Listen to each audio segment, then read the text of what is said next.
Hey guys, just a quick note before we begin that the show may contain spoilers and adult language, but that's just because we know how to have a good time. Stick around, you'll be glad you did. You are here for me to enlighten you. You ever act like this again, you're barred for life. It's just vile and base. It's kind of embarrassing. If you know your lines, then you can forget them. Oh, I get it. It's very clever.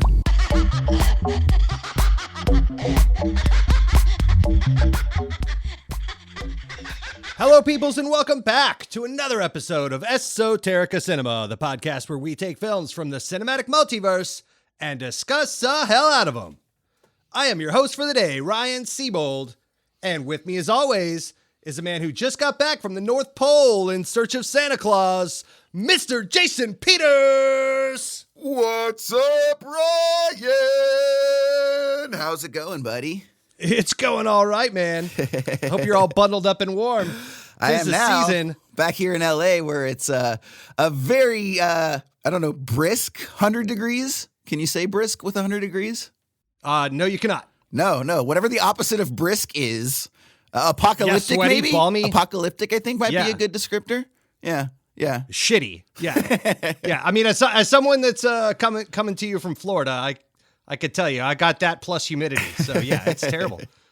It's a wee bit of not all right. I'm also really bummed out. I didn't instantly regretted not saying ho, ho, ho. It was right episode, there. But I mean, we're always about the low-hanging fruit. We're certainly not above it. What are you going to do? Yeah, next time, Gadget, next time. So, you just got back from the North Pole? Is this correct? Yeah, you were looking for Santa Claus? You got anything to report back on that? Did you find him? What's going on? I do. So here's the thing, man, is, I'm not exactly a wealthy man, but I do have a number of, shall we say, artifacts that I've acquired over the years, kind of in a very Nick Cage National Treasure fashion. Story for another day. Story for today is that somehow Santa Claus found out that I had this very sought after goblet from one of the equator countries, actually dated back to Quetzalcoatl times. Yeah. So Santa, using his wily magic, that's actually, and so that's actually trademarked. That's what he calls it. He calls it Santa's Wily Magic, SWM. Santa's Wily Magic. Yeah, so sometimes he'll be like, yo, coming at you with some of that SWM. And that means Santa's Wily Magic. So he used a little bit of that to steal it straight through the chimney one night, I imagine. I wouldn't have even known it was him if it weren't for all of the reindeer crap and snow boot prints left all over my living room and fireplace. He's gotten off his game over the years. He's not exactly on it these days, leaving tracks. He's a bad house guest. I had to go back and get my goblet, man. You don't fuck with Quetzalcoatl's goblet.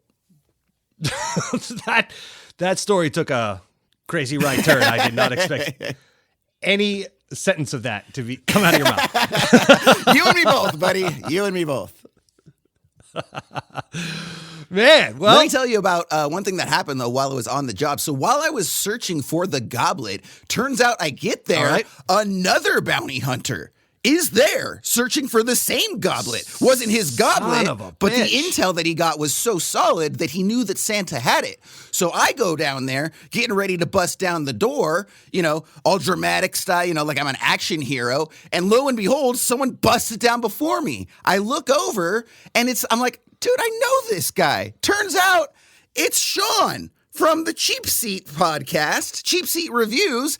And so I asked him if he wanted to be on the show. We started talking, let him know it was my goblet. He was very understanding, backed off.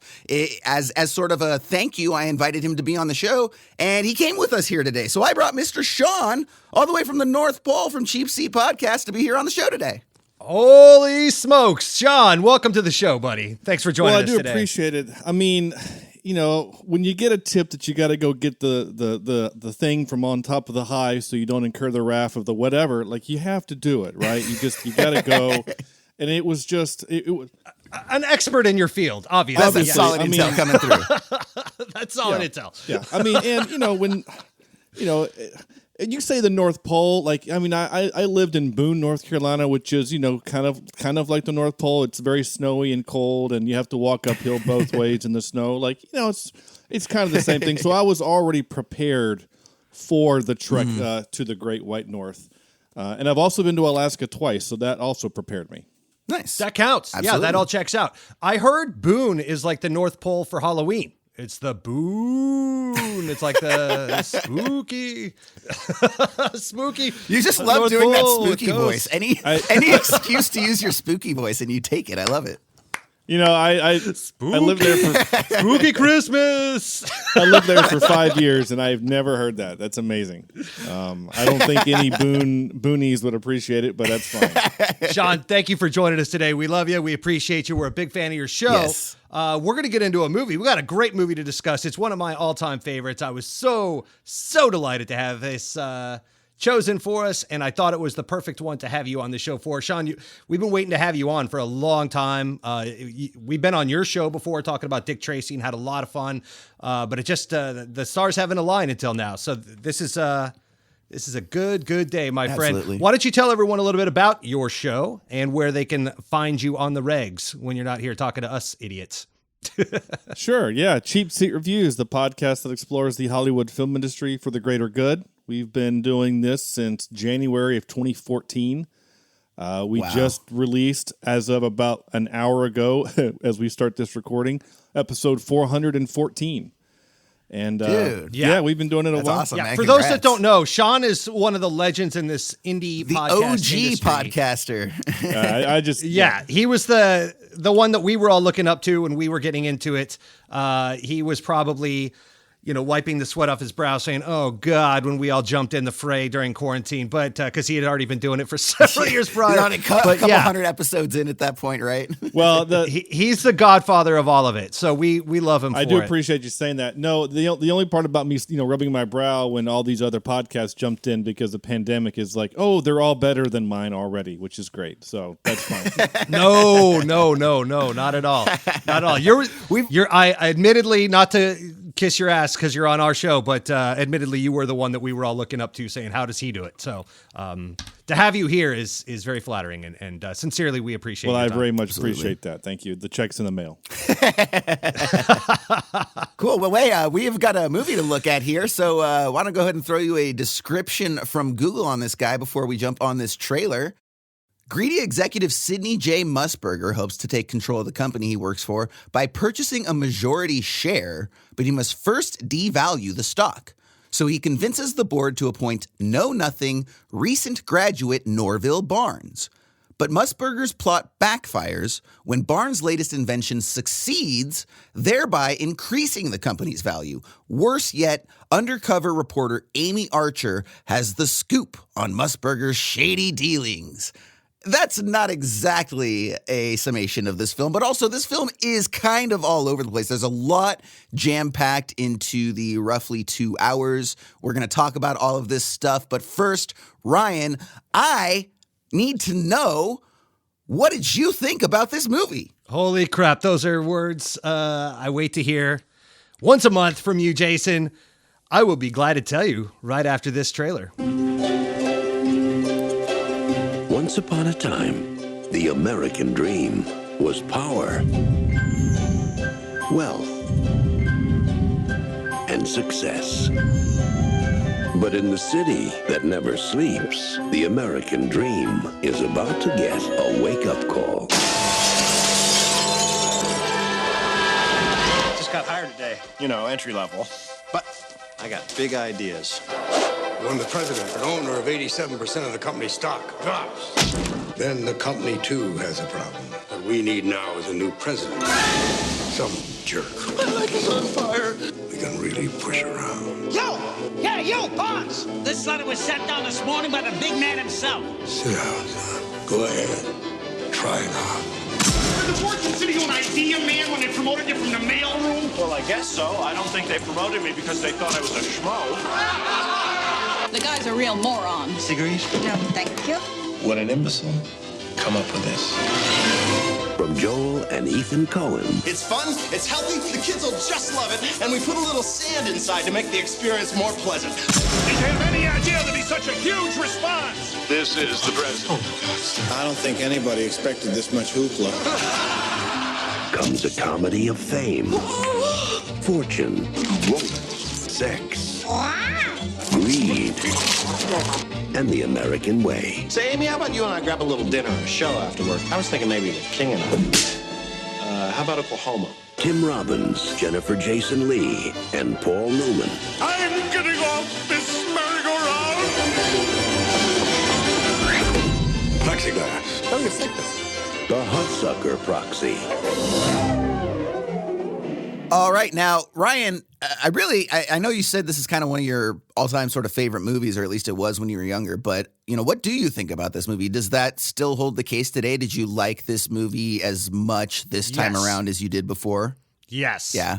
Yes, absolutely. I know the reviews on this one are kind of divided, like they're all over the place. Yeah. Even Roger Ebert only gave this 2 stars. Oh, so when it first came out, when Roger Ebert was still with us. So, Coens are kind of a weird thing, right? Like you either are on board or you're not. And this is a very Coen-y movie. Sure. I would put this in the likes of Oh Brother, Where Art Thou? There are some like halfway Coen brother movies like, maybe No Country for Old Men or True Grit, stuff like that, Sure. that are, kind of have twinges of their genre. But, man, they were full throttle Coens on this one, and, in the way of Big Lebowski or Oh Brother, Where Art Thou? So you're either in or you're out on this one. And I was all in. They are my thing, and I still feel strongly about it. Some people feel that they have, they're more style than heart. Sure. And I could see that, but it's my style. So I'm in. Like, I don't know. It's just my thing. Very nice. And Shawn, so this was, I believe, your first time watching this movie. Is that correct? So actually, no. So when you oh, it isn't. Okay, my intel was off. Thankfully, thankfully the intel in the North Pole was better. But please do tell. So you messaged me a little while ago and said, "Hey, this is the movie we're going to have you do. Have you seen it?" And I'm like, "No." And I did a search for it on IMDb. Like nothing from it was familiar. Right? The actors, the concept, nothing from it. Mm-hmm. So I'm going to pause and then say, there are a handful of movies in my life that I have seen that I don't remember the names of or anything like that. I just have moments, like little like gifts that roll in my head of these moments, right? And I don't know the names of them. But one of them was this movie about a guy who wanted to invent the hula hoop, for kids. And And I didn't know anything about it. All I could remember was it was this guy who had a circle. He just had drawn this perfect circle on a piece of paper, and he kept showing it to people as if people would know what that means, right? It's just a circle, and circle is like a huge just the circle is like a huge plot device throughout the whole movie because like every time there's a circle, kind of like something. A running gag. Yeah, it's a running gag. Every time there's a circle, something's about to happen, right? And so anyway, so that's that. So there's that. That's a little backstory of me. So this movie starts, and the guy jumps out the window. I'm like, wait a minute, I'm having a very strong sense about this movie. And then enter Tim Robbins, and then he does when he first pulls out that piece of paper. And the first moment where I really was like, wait a minute, I have seen this, was in the mailroom, and he's talking to the old man. He's like, I've been here 40 years, and next month I get promoted to, parcels or whatever, right?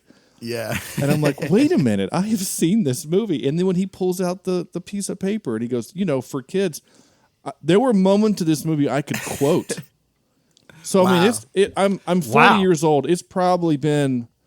this movie came out in 94, so my parents probably rented it or something, or maybe it was on like HBO or some, movie channel so like 95, 96. So I would have been high school-ish, middle school, high school. So I've probably seen this movie 4 or 5 times. Oh, wow. Yeah, it was really funny. I'm like, because I usually watch the movies with my wife, but I had to watch this one kind of late last night, so she'd already fallen asleep. So when she woke up, she's like, "Hey, so how was watching a movie?" I'm like, "I've seen this movie. It was great." So it was a fun time. Awesome. You liked it? Oh my gosh, man! So this movie, like you said, this is one of those movies that like you love it or you hate it, and walking into it, having no expectations of it, I was just like, okay, here I am for it. But then once I realized that I had both seen it and liked it originally, it was like a, getting like comfort food or something, like it was, yeah, yes. It was just one of those things where it's like it's one of those memories, right? You have memories of as a kid, like a smell. Smells are really powerful for memories. So it was like, as I'm watching it, it was like a warm blanket again, going, wait a minute, I remember really enjoying this. So I had a blast. I was laughing. I love there's a lot of physical humor in this movie, a lot of physical gags. I mean, just watching her slap Bruce Campbell made me laugh. Fantastic. I mean, yeah. And it looks like she slaps him. I mean, that looks real. I'm pretty sure. I would be surprised. I mean, they ran Bruce Campbell through the ringer for the Evil Dead movie, so he's like, slap on the face. Yeah, that's nothing, man. Yeah. I thought you were gonna ask me to jump through 3 windows into some, boiling water, which I would have done, but Yeah, exactly. So to your credit, John, this is, one of those famous adjacent movies, I put this in the same category as like The Burbs with Tom Hanks, where we know Joe Dante from, these huge movies like Gremlins, and the same way that we know the Coens from big movies like Fargo and Big Lebowski. But then he goes and makes a movie like Burbs or Inner Space that kind of slipped through the cracks, and maybe some of us have seen it and maybe some of us haven't. And there's a lot of trademark things about this film that are very distinguishably Coen brothers. You can't really separate this from the lexicon of their film history, but yeah, I feel like not enough people have seen this. And to me, this is one of their best. I can't tell you why. It's certainly one of their largest budget films, with Joel Silver jumping on board. I'm sure we're going to discuss that when we get into it, but they had the full studio backing. This is coming off the heels of Barton Fink, and precedes Fargo in their library. So, and then they would go on past that to do The Big Lebowski and be all super famous, and we would all know who they are. But yeah, I saw this very young. This may have been the first Coen Brothers movie I ever saw before I even knew, to your credit, Shawn, exactly like what you're saying, before I even knew who the Coens were and who Tim Robbins was and all of that. So this was right before Shawshank Redemption. So Tim Robbins was coming off of things like The Player and stuff like that. So, Bull Durham. And so, I was pretty young back then, so I was still figuring it all out. But I do remember loving it, and I still love it. I'm glad that I got to see this, and we get to discuss this a little further. Excellent. All right, well, let's go ahead and let's dive into the film proper so we can start looking into exactly what it was that we all responded to about the film. Ryan, I just need a good place for us to start. At the beginning. At the beginning. Now, when we open, we see a cityscape of snowy New York circa 1958. It's New Year's Eve, and we have a narrator who comes on and tells of life in the city. As the camera floats through at a bird's eye view, we get a single tracking shot that lasts a couple minutes, and it proceeds to go all the way to a close-up of a gentleman who is stepping on the ledge of a window outside of a very tall building. This gentleman is Norville Barnes, played by Tim Robbins, who is the protagonist of the film.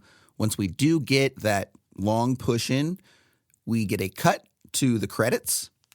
Now, right off the bat, I think that the one thing that this film does introduce before anything is the art style. It's got an Art Deco influence, and that's going to be consistent throughout the film.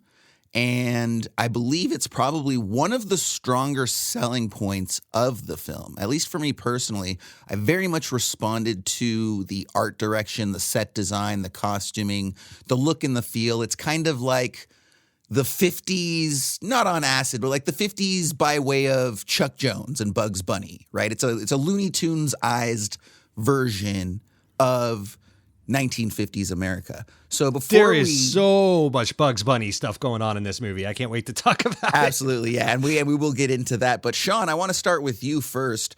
What did you think about the art style specifically? Is that something that you responded to strongly or not really? No, I dug it. I really did. It reminded me a little bit of Tim Burton Batman meets Dick Tracy. Mm-hmm. Kind of that a little bit over the top. I mean, it's not fantastical like those two movies, because those two movies live in a really ridiculous world. But it was a little bit like that. Like specifically, the first time you really kind of get a sense of it is when the guy jumps out the window, right? Like when they have the conversation in a few minutes about how he jumps out.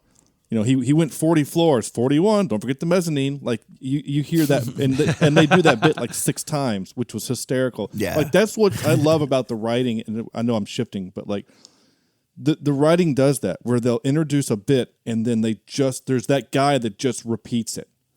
You know, it's just don't forget the mezzanine. You know, and then like later on in the episode, like later on at the end of the movie, they're talking about how he rose all the way to the 40th floor. Don't forget the mezzanine. Like that gag runs. Yeah, anyway, the nice callback. Yeah, there's that. You know, it's a set up the bit and then have the punchline. But to your point, specifically, I'm sorry, you're very right though. Like the whole nature of repetition is a very sort of strong visual motif that they use, right? Or even an audio motif, because it just reminded me that in 5 to 10 minutes we're going to be in the mail room.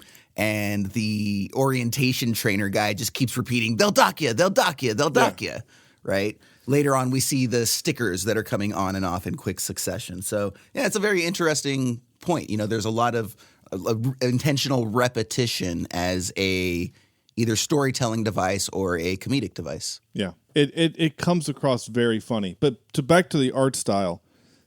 Yes. It is really, they do a very good job of, creating. So like specifically when the guy jumps out the window, right?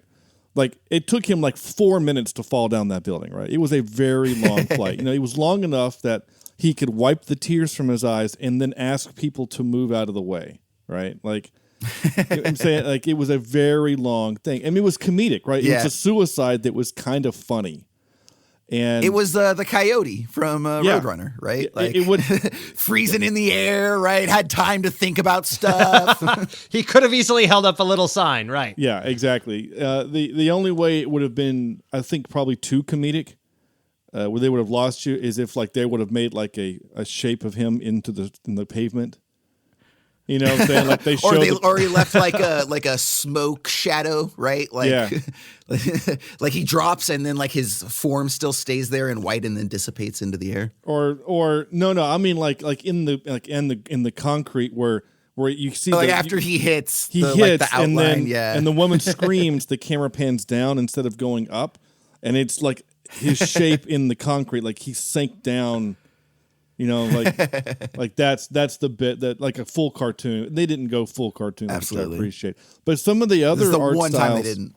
Yeah, but some of the other art styles are really interesting, like Paul Newman's office, right? I mean, everything about that office screams power, masculinity, and like all of those things. And it's just it's really kind of great, just that.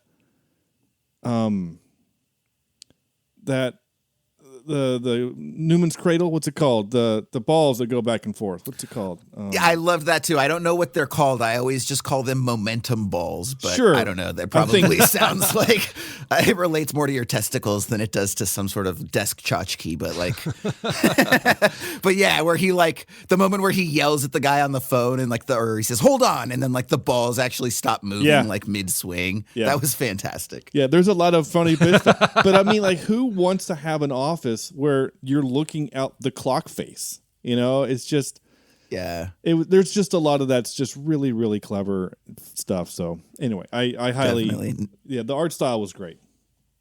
Awesome. Now, Ryan, I believe you actually have some very interesting behind the scenes information for us about the models that they used for the cityscape. Is that correct? Yeah, so they went full boat on the miniatures for this cityscape. It's pretty crazy, the stuff that they're doing here. What we haven't even talked about yet is Roger Deakins shot this. Sure. With them, and the great Roger Deakins, and the first, by the way, of I believe 12 collaborations to this day. I believe he shot Barton Fink. and then went on from there to go do pretty much the rest of their library with them. Yeah. So, and then right after this, I think he went on to go do Shawshank, if I'm not mistaken. So, yeah, no, he's done 12 of their films, the Coen brothers films. Roger Deakins has. Right. It's crazy. Yeah. Yeah, I'm just saying this is like early Roger Deakins Second before film? we Yeah. knew him. Yeah, from Shawshank Redemption and some of the things that he went on to go crush. And then, of course, I've talked on the show about he won his first Oscar for Blade Runner 2049. So the guy's been doing this for a long time. And so in this first scene, when they're doing this first push into the clock tower, as you're discussing, those were all huge miniatures that they're pushing in through to the clock tower. And there are various scales. The overhead stuff, when they're going over the top of the cityscape, they actually had to turn the miniatures on their side, and they have half the cityscape hung from the ceiling and half coming up from the floor, and they would just dolly track along the roadside and stuff, and then matte painting in all the cars and people down on the ground and so forth.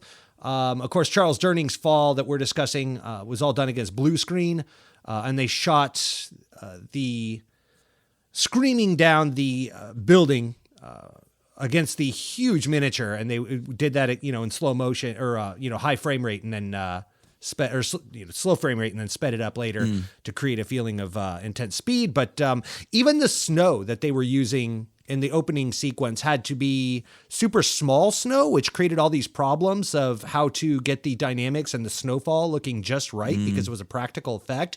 But when you're creating snowfall against a miniature, the snow has to be smaller, which then creates a whole new bucket of syrup that you got to get yourself out of. So, it's incredible. And then, so when they were finished, the model makers normally, so they shot all this actually in your home state of North Carolina, Shawn, over in Wilmington at Carol Co Studios. And when they were done, they were going to scrap the buildings and models all together and just burn it all down.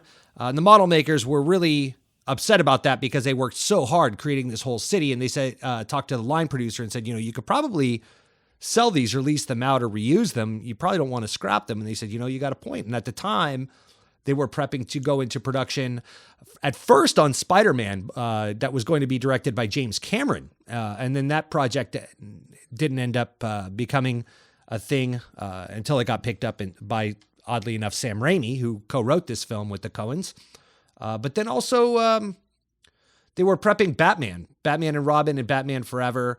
And this ended up becoming a part of Gotham City. So to your point, Shawn, this actually was part of Gotham City, not for Tim Burton's Batman, but for Joel Schumacher's Batman films. Wow, these models have been around. Yeah. So this is their first appearance. This is where they were seen first, and then they became Gotham and all kinds of stuff. So yeah, it's a fun little bit of trivia. We have seen this city of New York many times. Interesting. Awesome. Now, when we're introduced to Norville, our protagonist, he's this bright-eyed young man. He looks like he just got into town or just graduated from college or something like that.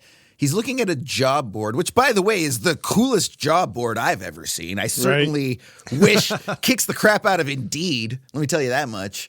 And he's looking at these things. They're all flipping around, and he's quickly realizing that he really doesn't have any experience, as I'm sure a lot of our recent college graduates are unfortunately having to realize themselves as well. So despite whatever degrees or anything he might have, he's going to end up in the mailroom very shortly. Now, after this, we are introduced to the board of the great Hudsucker Corporation, I would imagine it's called, or something similar. Hudsucker Industries, actually, I think it is. And not only do we see that it's one of these boardrooms that has, 12 to 16 different members, we are also introduced to the head, Mr. Waring Hudsucker himself, played by Charles Durning. Very small but very memorable performance. By the way, Ryan, before we continue, I don't know how we did not reference this at all in the Sweet Smell of Success episode, but did you think about Sweet Smell of Success at all?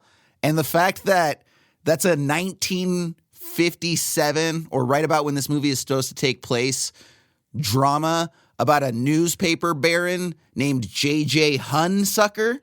There is literally... Oh, no, I think we did mention that. Did we? Because Hudsucker and Hunsucker are right there. Yeah, because we talked about other films that it reminded us of, and of course we went to the His Girl Friday and Casablanca and all the fast talking Howard Hawks films and stuff like that. But to me, this is the the Sturgis, Capra, Hawks movie for my generation. This is that before I was able to dive into those old style films, as I got older, I saw this. And so this was that for me. This was kind of that for my generation. And so when I think of those fast talking characters and that Spitfire dialogue and all the witty one-liners and stuff like that, I think of this right along with those because it was what I was introduced to first. Yeah. But yeah, absolutely. There's a weird, you have to imagine they took some did inspiration that with some level of wink and nod. Yeah. Right. Because not only that too, I don't think it's a coincidence, but so you have, which by the way, Shawn, if you don't know what we're talking about, and to any of the audience members that don't as well, earlier this season, we covered a film called Sweet Smell of Success. It's about a newspaper baron, very powerful, and a press agent who's constantly by his side. The newspaper baron is named J.J. Hunsucker, which is obviously very close to Hudsucker. But the other interesting wrinkle, and the reason I think that it's a wink and a nod, is because Musburger, the Paul Newman character, his name is Sidney. And the second character, what's his name? Tony Curtis character in Sweet Smell of Success, his name is Sidney too. So I would have to think. Oh, that I didn't realize. Yeah, so I would have to think that it's a little more than a coincidence. Plus, the Coen brothers are totally those wink and nod type filmmakers that would do shit like that. Sure. So right. Now we see all of these people, they're sort of crowing about record profits back in the boardroom. And all of a sudden, out of nowhere, Warring Hudsucker gets up, stands on the table in a very Looney Tunes movie, revs himself up with the old cocked leg and leaned in shoulder, and then proceeds to run in what I imagine is as fast as he can, which, by the way, for having those shoes and not slipping on a clearly polished board table, he's a little more dexterous than I think people gave him credit for. Either way, he runs down the length of the table, jumps out the window, proceeds to fall all the way down, and stops short of, to Shawn's point, leaving that indentation in the sidewalk. We get a nice shot panning up from where he landed into the screaming face of one of the onlookers. And from there, we immediately go back to the boardroom through the broken window. We see Paul Newman, who is the Sidney Musburger character. He's watching, stoic expression on his face, no emotional response, smoking a cigar. His immediate response, well, looks like there's a new boss in town, and guess what, guys? It's me. And his advisor lets him know that without a succession plan in place, all of the stock of the company, Hudsucker Industries, will default to being made publicly available. So anybody can get in on this. And obviously that takes away potentially controlling interest of the company from Paul Newman and Associates. So they devise a plan. They're going to stop this whole releasing the shares to the public initiative, and they are going to work to basically tank the stock, to make the company make a succession of horrible moves that create the impression that the company's going under now that the founder has passed away. And then what they're going to do is go in and buy all of the stock at a deflated value, knowing that it's going to ramp back up and everyone's going to get nice and wealthy, and they're going to be able to maintain their controlling interest. Now, as I mentioned, with that rev up, with the way that Mr. Hudsucker falls through the building, we touched on it a little bit ago, Looney Tunes vibes, cartoon vibes, very, very heavy throughout this film. So Shawn, I'll go ahead and go to you and ask, there are certain people out there that feel that the cartoonish nature of the film is maybe a little much and works against it, while others would argue that it makes the film what it is. The film succeeds because of these very qualities. Which camp are you in, or are you somewhere in between? I think it totally works. It makes it more fun, because if otherwise it's just a white collar crime movie, right? And then you just don't care, right? Because if it takes itself seriously, then it's just it's a bunch of rich white people trying to find a way to make themselves richer, and I guess they can't be whiter, but richer. And So I like the cartooniness. I like nice all of that stuff. You skipped over it, and I want to go back to it though, real quick. Yeah. The Indeed job board. Okay. So some of the jobs listed were cats meats man, goaltender, goat herder, gutter sweep, and rope braider. And the two that I saw that really stuck out in my brain was card shark. That was an actual job on there. A card shark and a bombardier. That's also very era appropriate, right? Like Yeah. those are two very strong, like they give you the impression of being set in the 1950s. Yeah, I really the shot that they did for that was just I really enjoyed. You know, it shows this thing going, and it's quick, right? I mean, you get about 10 seconds to make the thing, and then all these guys come up, and then they see something, and then they're like, "Yeah, I can do that," and then they leave, and he's just there looking with this look of, "Oh, I can't do anything." Right. So yeah, and they have him kind of elevated so he's taller than everyone. So everyone's kind of coming and going around him, but he's just right there with that kind of dumb look on his face. And then the symmetry of the composition. It does help that Tim Robbins is like 6'4" or something like that. Like in Hollywood terms, he's a giant. No apple box is necessary for that shot. Yeah. Yeah. Absolutely. Now, Ryan, I'll go to you too, because I know we've talked about it before that, you know, you are all about some Looney Tunes sensibilities in your live action films. So I would have to imagine that this really worked for you as well.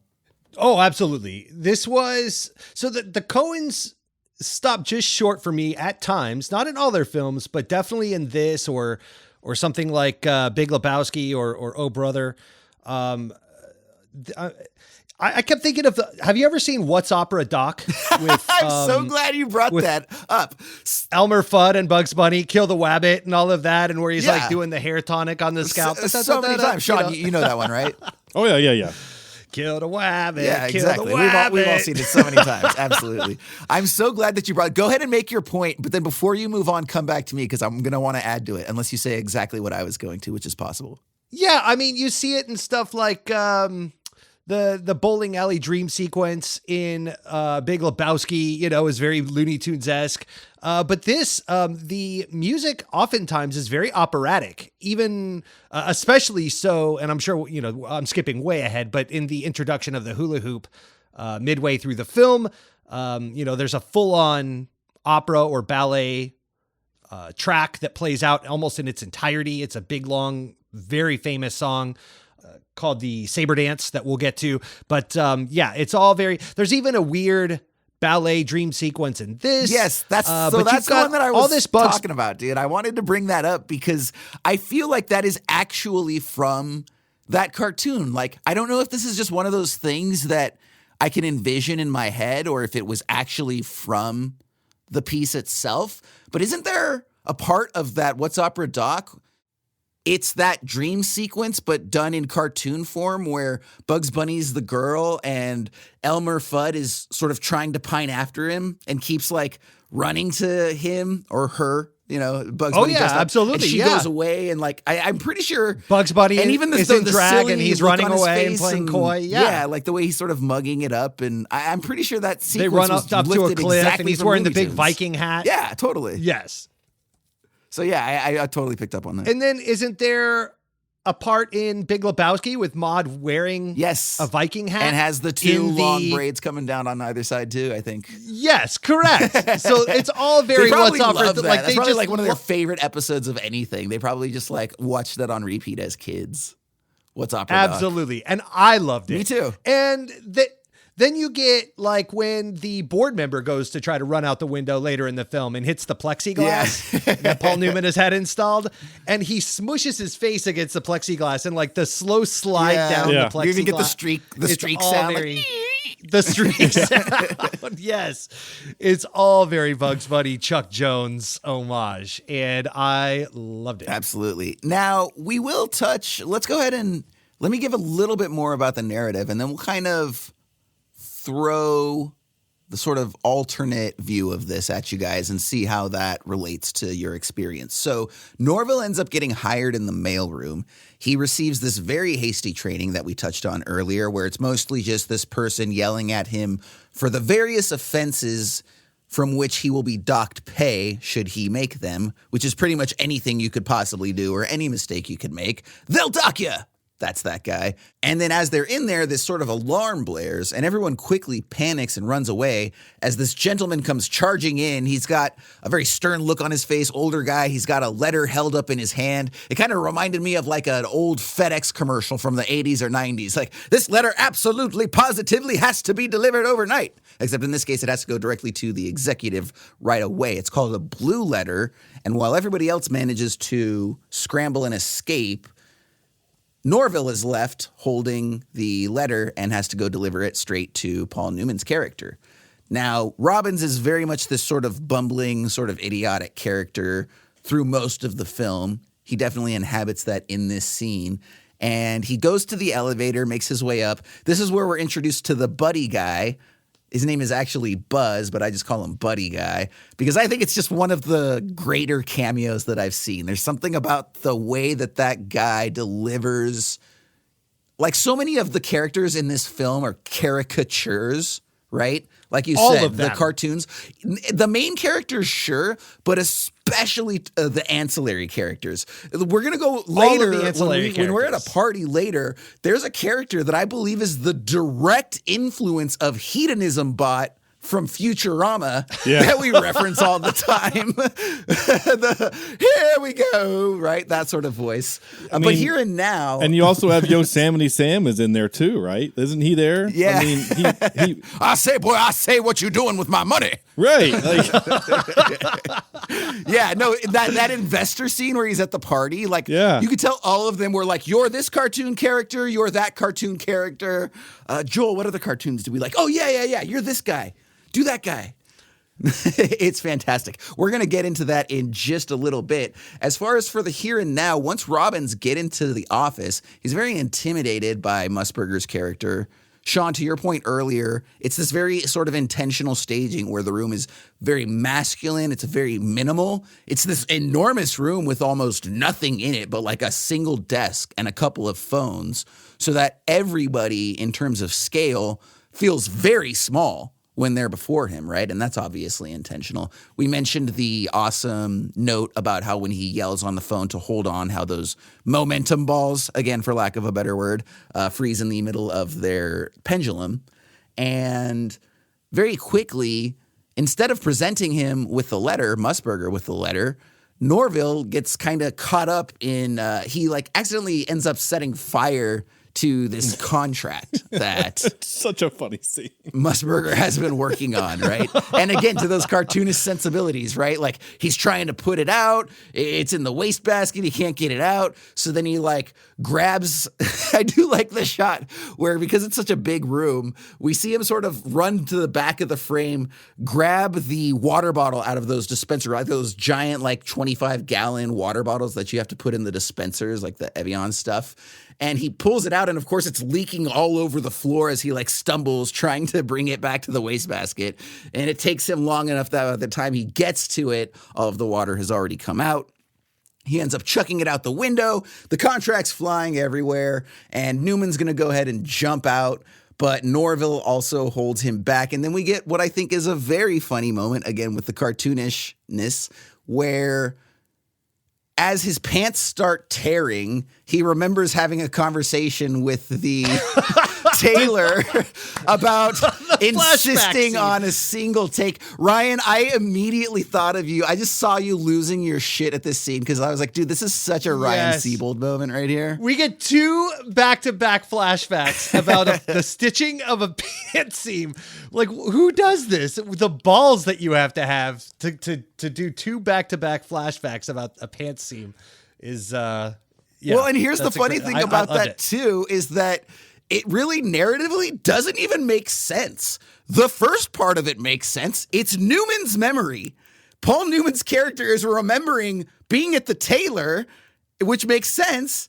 And then his second memory is he's gone And he somehow knows that the tailor was like, I give him the second to stitch because he's a nice man, right? Like, so like, that's not within his perspective. He wasn't there. He doesn't know that. Like, it was very weird presentation. But at this point, they're just like, look, it's a giant cartoon.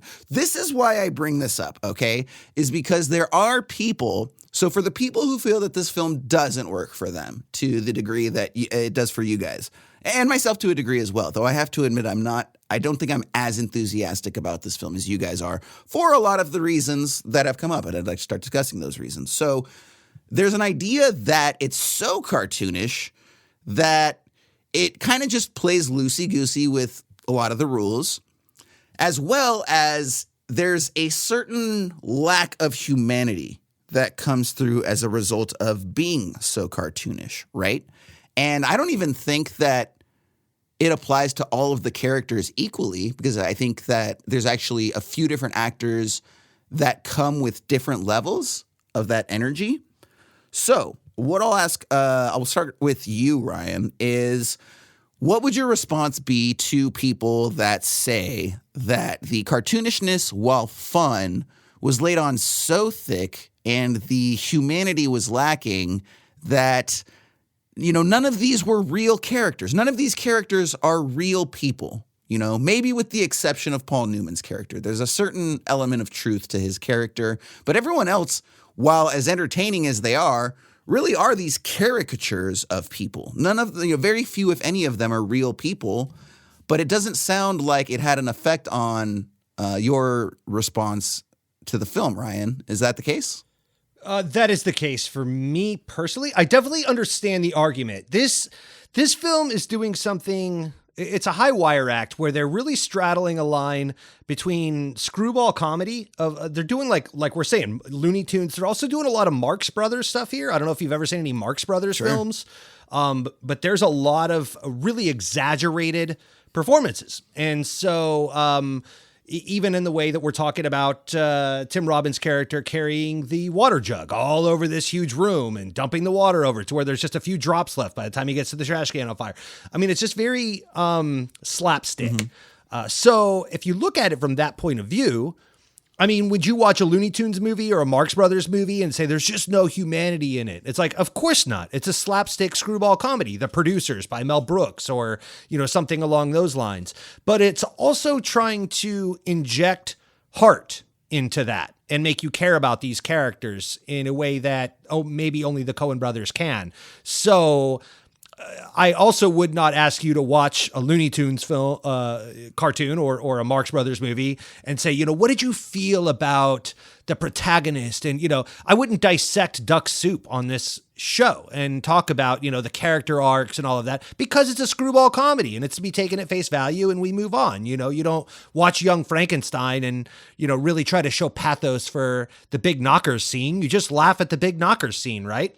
And so they're trying to, you know, straddle some lines here, because remember, before this film, they've done Barton Fink, they've done Miller's Crossing, they've done Blood Simple, and they're homies with Sam Raimi. So it almost seems like they're trying to they see what Sam Raimi's doing with a lot of his like Army of Darkness around this time and his transition from horror slapstick screwball stuff into just straight ahead over the top screwball stuff. I think they're just experimenting and seeing, okay, well, I like what he's doing. And we have this huge budget to go play, and they're giving us total, you know, free reign to go make this film. And so they did. And also, let's not forget, I brought this up earlier, Sam Raimi helped co-write this film.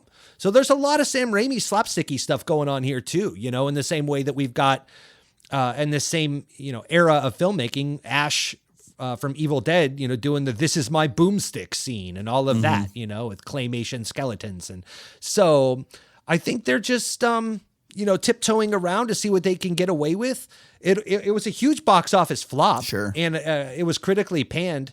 So they kind of reined it in and went to Fargo right after this, which lost a lot of those elements. Yeah,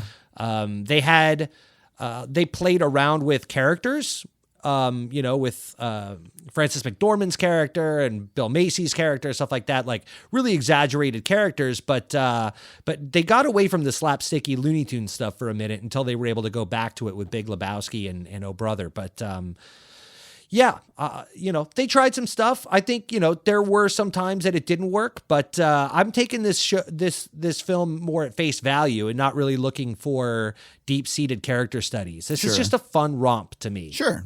Again, like I compared it to The Burbs earlier, and that's kind of what it felt like to me with the, the Klopekis next door and all the zaniness that's going on with the crazy, sun and burning the bodies and stuff. I mean, sure, you could look at it, and there's a dream sequence where they're, sacrificing people to the devil and stuff. And you could look at all that and really kind of like be like, whoa, what's Dante trying to do? But he's having fun and it's a fun film. Absolutely. We're going to explore this a little bit more. I do want to introduce the next scene real quick, which is my favorite part of the movie, as I'm sure it is so many other people's favorite part of the movie, probably, arguably everyone's favorite part. The introduction of the lovely Miss Jennifer Jason Leigh as Amy Archer, one of the better supporting characters Holy wow. to ever grace celluloid. She's just one of those characters that absolutely steals every single scene that they are in. That's the case here. When we're introduced to her, we've got this newspaper chief, played by John Mahoney of Frasier fame, and he's demanding a great story from his team of news writers, which, of course, as you pointed out, features Bruce Campbell. But did everyone else see Mr. Mike Starr lurking there in the background of Dumb and Dumber fame? I did not. Yeah, he's I don't even know if he has one speaking role. He might say like a quick like blah blah blah something under his breath about Amy Archer, but yeah, he was kind of one of those guys back there. And when she walks in, she just takes charge, lets everyone know what's what, but does so in the most charming fashion possible. Before we continue to get into this, I do want to play a quick clip of that scene. Fake. Huh? I tell you, the guy's a phony. Phony, huh? As a $3 bill. Says who? Says me, Amy Archer. Why is he an idea man? Because Hudsucker says he is? What are his ideas? Why won't they let anyone interview him? Genius. $5 says she mentions her Pulitzer. Why won't they tell us a single solitary thing about him? You're on. And just take a look at the mug on this guy. The jutting eyebrows, the simian forehead, the idiotic grin. Why, he has a face only a mother could love. On payday. The only story here is how this guy made a monkey out of you, Al. Yeah, well, monkey or not, I'm still editor of this rag. Amy, I thought you were doing that piece on the FBI. J. Edgar Hoover, when will he marry? I filed it yesterday. Nice tyro. Well, do a follow-up. Hoover, crime buster, or penny waste. Good, read my... And the rest of you mugs get up off your brains and get me that idea man story. Al, he's the bunk.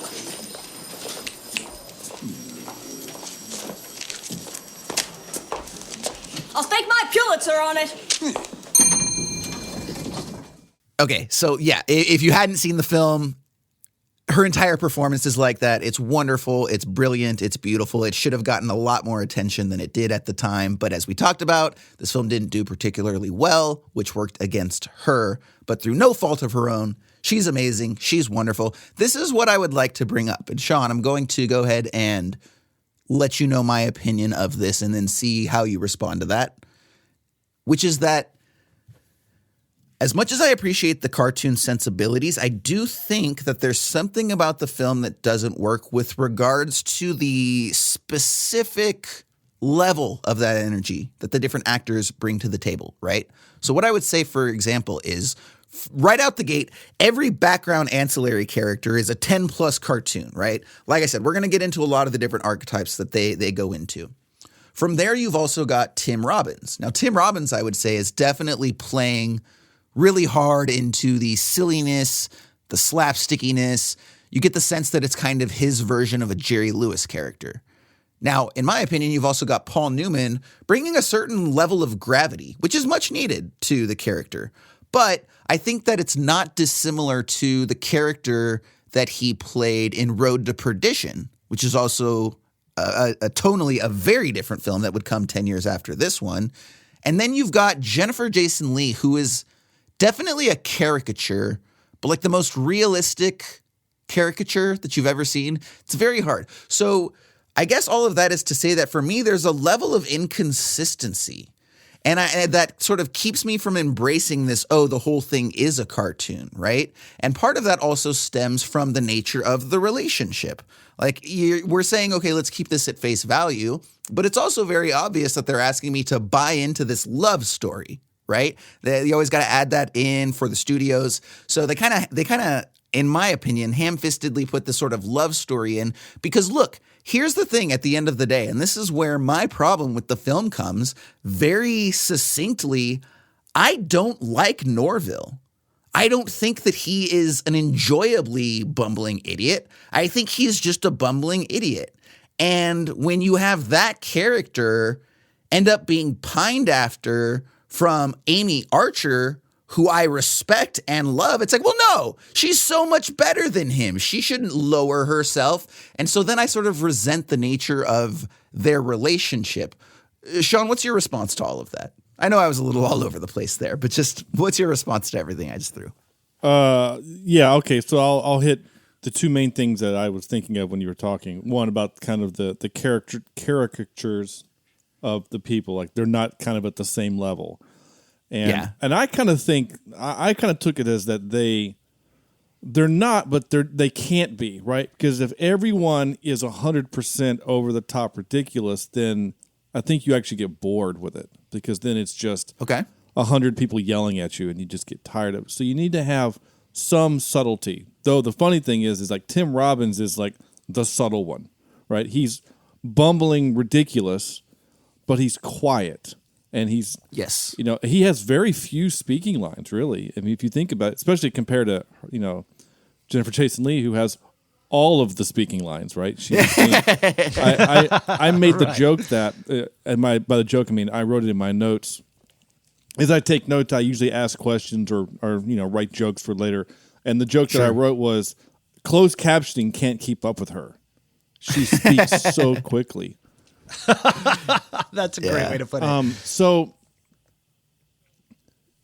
when I say is like everyone, I think everyone is a 10, right? I don't think there are real people in the world that are like anyone in this movie, but they're all what we think of when we think of these types of movies, right? When we think of the 50s, these business magnates or whatever.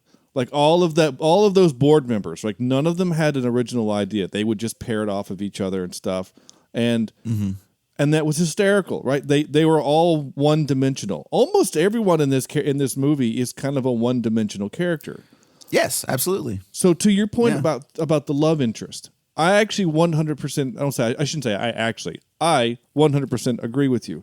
I think the love story is bad because it's not earned. I always call out movies when the hero and the woman, or I guess it doesn't have to be a woman, but when there's a love story that isn't earned, right? Sure. Like, what has he done to earn her love other than to be, because he starts off as like he's just the nice guy. And then she starts to realize, well, okay, he's actually kind of just a nice guy. He's kind of dumb, but he's a nice guy. But then when he goes down his spiral, when he becomes successful, right, and becomes a complete, corporate douchebag, there's no redeeming quality there, right? And then at the end of the movie, he's there drunk and being mad at her, and she's like falling in love with him, and we're like, why? I don't know what he did. It's not like he took this company. I do want to talk about the company if we can. I don't know if you have plans for later, but the company itself is a cartoon character. But like, true, the fact that he doesn't invent the hula hoop and then decide to make the world a better place and the company a better place, right? He just falls in line with the corporate whatever and becomes this stooge. So yeah, you're right, not wrong. He's kind of an unlikable character and doesn't really deserve her at the end. Yeah. Now at the very end, he does have his redemption moment, but the redemption sort of. It's more just like something fortunate happens to him, right? Yeah, that's what I'm saying. His redemption moment is a result of someone else's doing. Yeah. That benefits him. It's not like he has the realization that, I'm supposed to be the good guy. I'm supposed, like he doesn't have his. I always call it a Popeye moment, right? In movies, primarily superhero movies, there's a moment in which usually the villain does something that triggers what we call the Popeye moment, which he has to overcome. Right? Nice. Spider-Man: Homecoming is when Spider-Man looks down. He's the building is on top of him, and he looks down in the water, and he sees his reflection and Spider-Man's, and realizes that he has to be both. And then he finds the strength to pick up the building. Anyway, so end of paragraph. Now, the building itself, this business, right? So you're talking about not likable characters. Hudsucker, though comically funny, he creates this behemoth of a company that kind of sucks, right? Why would you create a company in which, when you have a moment of silence for the death of your founder, they dock your pay? Right? That was great. I mean, it's a funny thing. It's funny to us, but like as I'm watching it, I'm thinking about like, this is a nightmare, right? The fact that this blue letter exists, the fact that Hudsucker's office is physically next to Sydney's office, yet he has to send a letter down to the mailroom to send it back up to the, you know what I'm saying? Like, I'd never thought about that until this very moment. this business, this business has so much bureaucracy that it's insane. Yeah. Like later there's a moment in the movie where she's mad at him because he's going to lay off like 400 employees or something. Like, let's just be honest. There's probably 400 employees that don't need to be there, just because of the bureaucracy of this business. I mean, it's truly a ridiculous business, and I know we haven't gotten their timeline in the movie, and we'll get there in a moment when we talk about the production of the hula hoop, and and that scene is fantastic, That's fun. but also equally as ridiculous.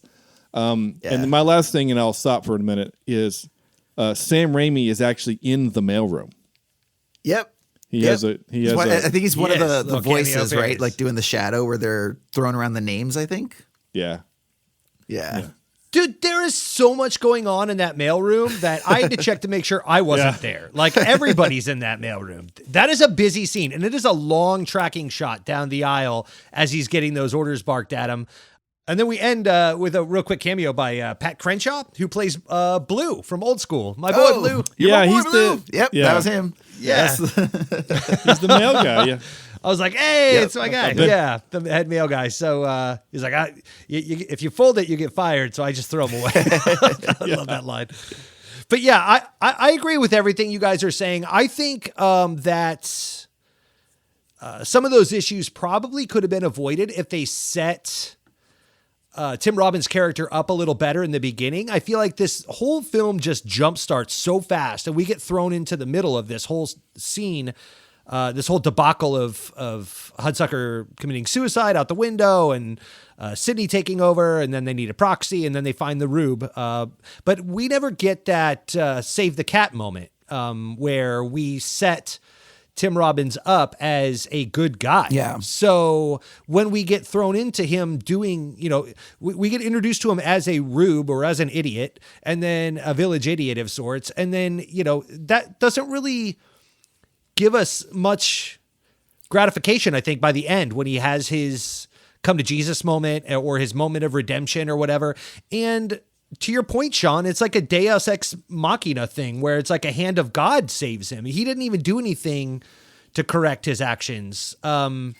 I'll take it one step further. Charles Durning comes in as an angel and has the blue letter thing. And there's that reveal of the callback, back to the beginning, but of the blue letter that he neglected, but he never really did anything to redeem himself. And he was never set up as that good of a guy to begin with. We do establish that he's like an innocent small town guy from Muncie, Indiana, a bit of a simpleton. Yeah.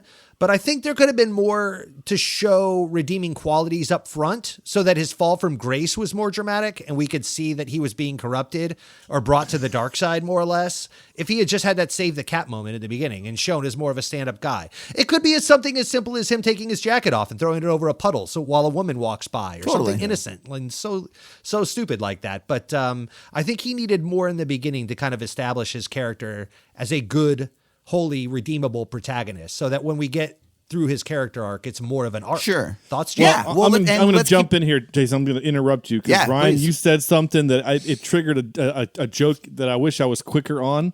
but it doesn't quite work in a podcast setting. When you said with his fall from grace, I wanted to interject fail. that bit cracked me up. And every time he was, I know we'll get there, but that bit cracked me up. Sorry, go ahead, Jason. That was just the joke I wanted to interject. So there you go. Fair enough. Absolutely. So when we get to the scene at the diner where Amy Archer first. By the way, every time I say Amy Archer, I want to say Amy Adams. Yeah, so right? if you're noticing a delay, it's me telling myself not to say Amy Adams and to say Amy Archer. But so Amy Archer walks into the restaurant and we don't even hear their conversation. We just see it and it's being narrated by the two taxi drivers. I really love that scene. I love the way that it plays out. I love the way that the two actors react and respond to the narration relative to what we're hearing. Jennifer Jason Leigh obviously does a great job of doing a lot of face acting, let's say, for lack of a better word, right? Like nonverbal communication. And she does have that perfect balance of being a cartoon without being a cartoon. She manages to feel more real, in my opinion, than a lot of the other characters. And I think it's just the way that she's able to communicate with her face in a way that's a lot less maudlin than maybe some of the other actors are doing. Now, she then is able to get herself into Norval's office, right? And she plays up this sob story. He buys into it. When she's in there, he basically offers her a job and she accepts, and she's going to end up using the insider information to write a scathing article against him. But again, the way that he sort of woos her is he does this very ridiculous preening Muncie dance that's supposedly the song from his college, right? What do they call it? Not a fight song, but the alma mater song or whatever it is, right? And it's just this super stupid. I'd even call it a fight song. Yeah, like it's this really intentionally dumb, silly. He's doing these moves to just look like an idiot. And again, it's like, I don't watch that and go, oh, yes, Tim Robbins is really the man here, right? And I get it. He's supposed to be a bumbling idiot, right?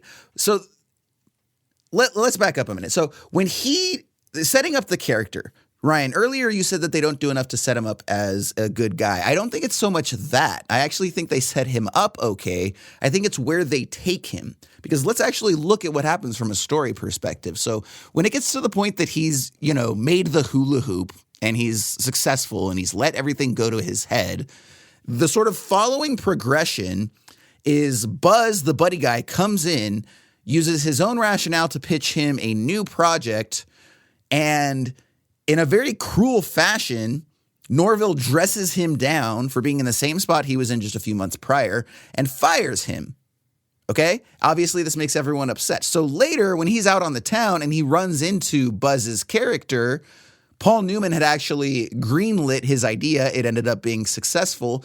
So Buzz ends up punching him out, and the entire mob chases him to the building, at which point, he goes and he's going to jump off, and then, we get to the ending. We'll get to that later. But the point is, he cruelly fires this guy, gets chased from all of them for being a dick, and then goes and basically tries to kill himself, but is saved at the last minute when the angel of the previous owner comes down and basically tells him that by strict fortune, just strict good luck, he's able to retain controlling interest of the company, at which case he commits Paul Newman's character to a mental asylum and then invents the Frisbee. So, where is he a good guy?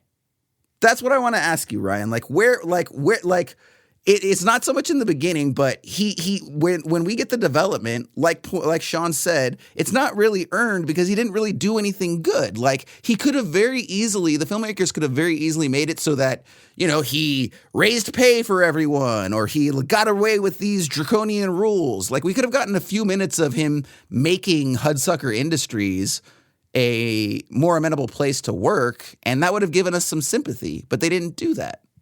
And so that's where I think a lot of it doesn't succeed. Maybe he's not supposed to, though. I know you asked Ryan the question, but maybe he's not supposed to be the nice guy. Maybe this movie isn't supposed to tell us that. Maybe this movie is just telling us that New York can turn nice people into horrible people, and that's just the way it is. And I mean, maybe. I don't think that fits with the tonality, though. I wouldn't. Like, to me, that's not what I think it's trying to say. But I don't think it's trying to say that either. It's not honestly, I'm not sure what the movie's trying to say other than things are funny. But, I think it's just trying to be like a silly, entertaining film. And that's great. There's a lot of madcap sensibility, a lot of things to appreciate about that. But again, that dictates that you very much have to be into that sensibility. It's no surprise that this film didn't do well because this is a small niche. Most people are not like us. Like your average moviegoer doesn't appreciate old references in old movies and madcap sensibilities and crazy cartoon characters in their live action films. There's a large part of the mainstream audience that doesn't appreciate that. Well, let me ask you this, Jason. Let's go through, can you think of any Coen Brothers film that has a definable good guy in it? I mean, I think they're just street tales of normal people that things happen around in all kind of zany fashion. I mean, whether it's George Clooney's character in Oh Brother, Where Art Thou, or, Big Lebowski, Jeff Bridges' character in The Big Lebowski, or, Bill Macy's character in Fargo. They're all kind of anti-heroes or just normal schlubs. They're not really redeemable people with huge character arcs. Yeah. And I think Tim Robbins' character here as Norval Barnes is no different. I think that, this is a guy that things happen to. He never really takes control of his own destiny. He's a passive protagonist. So I will agree with you. Correct. I will agree with you that he does not deserve the femme fatale Amy Archer by the end. Although if you don't give him that, the film doesn't really feel like it resolves. Sure. So the film has kind of painted itself into an odd corner, I think, by that point, where it needs something. The character needs something it never earned or deserved. Sure. So that's, I think you're damned if you do, damned if you don't there. Because if she moves on and finds herself, moving past that, then that whole relationship feels unresolved. So, but I do agree with you that it's not earned. But at the same time, everything, I don't even know that he puts Sidney Musburger in a loony bin. I think that was all set up for him and based on Sidney Musburger trying to kill himself, by also jumping out of the window yet again, then, that was all kind of just, that was a plant and payoff more or less that was going to happen to Tim Robbins' Norval character. And then it ended up happening to Sidney's character. But I don't know that Norval necessarily set that up vindictively as a hate thing resolution or anything hateful. I don't know that he's got a hateful bone in his body. I don't think he takes control over any bit of his destiny. I think all these things are just overlaid on top of his character.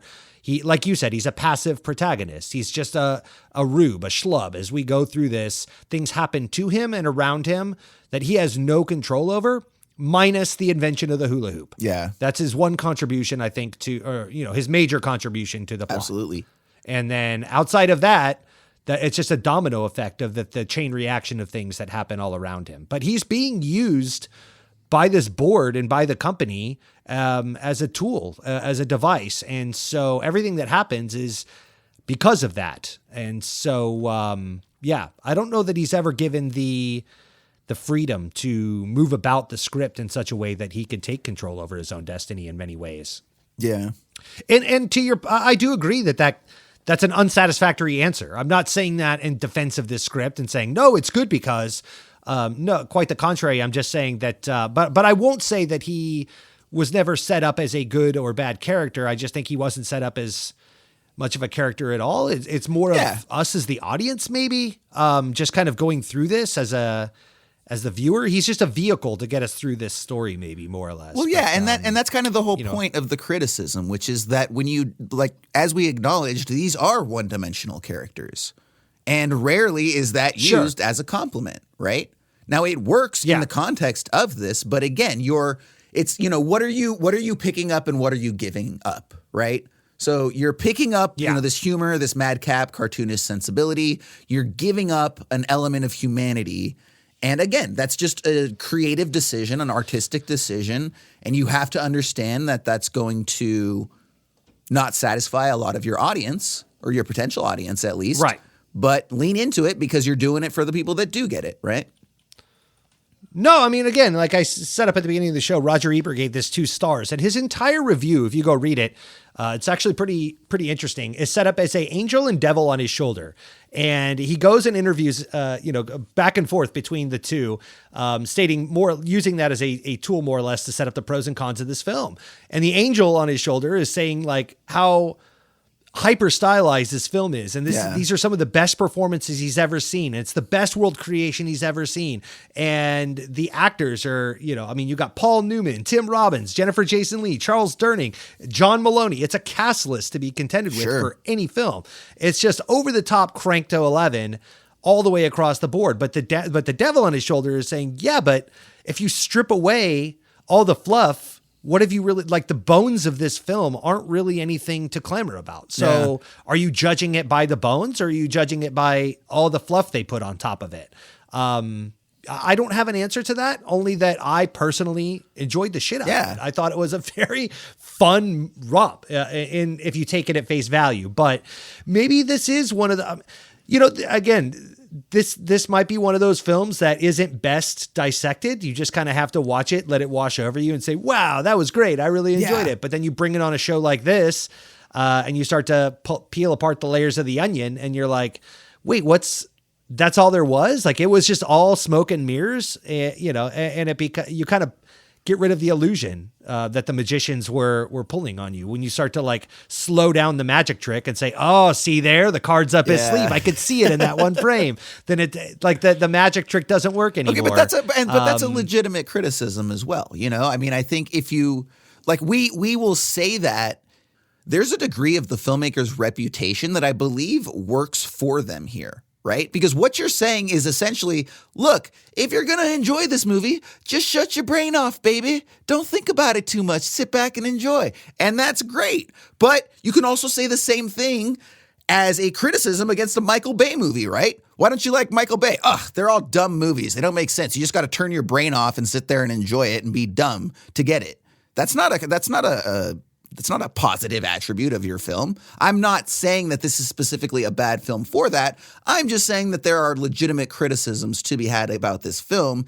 And this all comes back to what you're saying, right? This is not a film for everybody. This is a film for a specific type of viewer with specific sensibilities and specific influences, which often date back. There are moments. Look, the funny thing is a lot of that old like 1950s veneer that they put on, I really didn't grow up liking that stuff, but I liked media that itself was influenced by that. So many times we've talked about Looney Tunes. I can't tell you, though, how many times I thought of a show that I grew up on and watched all the time, Ren and Stimpy.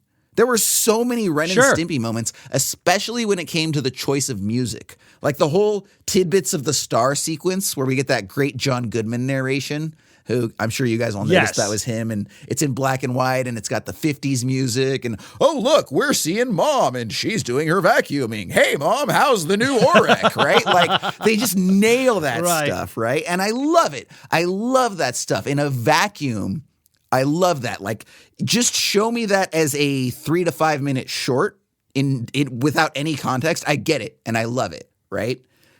And so there were a lot of things that I really liked, but I do kind of get that Roger Ebert response because that was very much, I had a push-pull with this film as well. And every single time that I loved it, once you start breaking it down, there's a lot of really incongruent aspects of this film. One of them is where we get to the next moment. We're about halfway through this narrative. Hopefully we're not halfway through this episode because we're going long, but we're about halfway through the narrative. And this is the moment when Norville finally pitches his idea for the hula hoop, which when you're going into a movie that has been pitched as a movie about the guy who develops the hula hoop, it's really weird to suddenly get that halfway through. There's also an element that we've talked about before where you can't escape the realities of the business, where perhaps something worked as a creative decision, but you were undercut by the marketing department that decided that they had to promote one of these big surprises, right? So, for example, I don't know how Shawn, you mentioned at the top how the one thing you remember is there's this guy who keeps showing this circle and saying it's a great idea, for the kids. I have no idea how that joke lands halfway through the film if you don't know that this is a film about the hula hoop. By the first time I saw this film, I knew that he invented the hula hoop. It has him on the cover holding the hula hoop. It's in the description of the film. So when he presents his circle, we already know it's a hula hoop.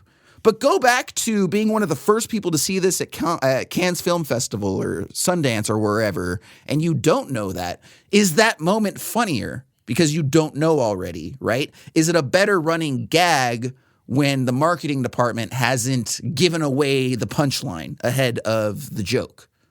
So I don't know if there's an element of that, but I do think... I think it would be. But I do think it's really weird to all of a sudden halfway through your film introduce what most people would introduce at the end of the first act, half an hour in. So there are some things that are really odd about the way this film is structured, and I think that's... By the way, I loved to just a really quick talk about that moment when he's showing his vision of the hula hoop, and he says, for the kids, and then he looks at his own drawing of a circle and realizes it's upside down, and it turns it right side up, and it's a circle. It's like, why was that upside down? Absolutely. Now, anyways. Shawn, you mentioned this before, and I'll go ahead and ask you for your take on this, and that's after Newman sees the idea for the hula hoop, he thinks it's an idiotic idea and it's only going to tank the stock further, so he greenlights it as soon as possible. And then we get a really entertaining sequence of the actual approval and production of the hula hoop. Shawn, tell me what you thought about that sequence. Oh, I love it. And we've mentioned a little bit of, we've already mentioned Sam Raimi. It kind of had a Sam Raimi feel where, now they weren't zoom cuts, but it's like, it's quick cuts, right? It's the naming office, and then you just see this woman reading, War and Peace, and I think that gag, because every time we come back to these two silhouetted men, very animated silhouetted men coming up with really terrible ideas for the name of this thing, every time we cut to her, she's reading a different book, and they're huge books, right? It's like War and Peace, and then like the Grapes of Wrath or whatever. I don't remember what they all were.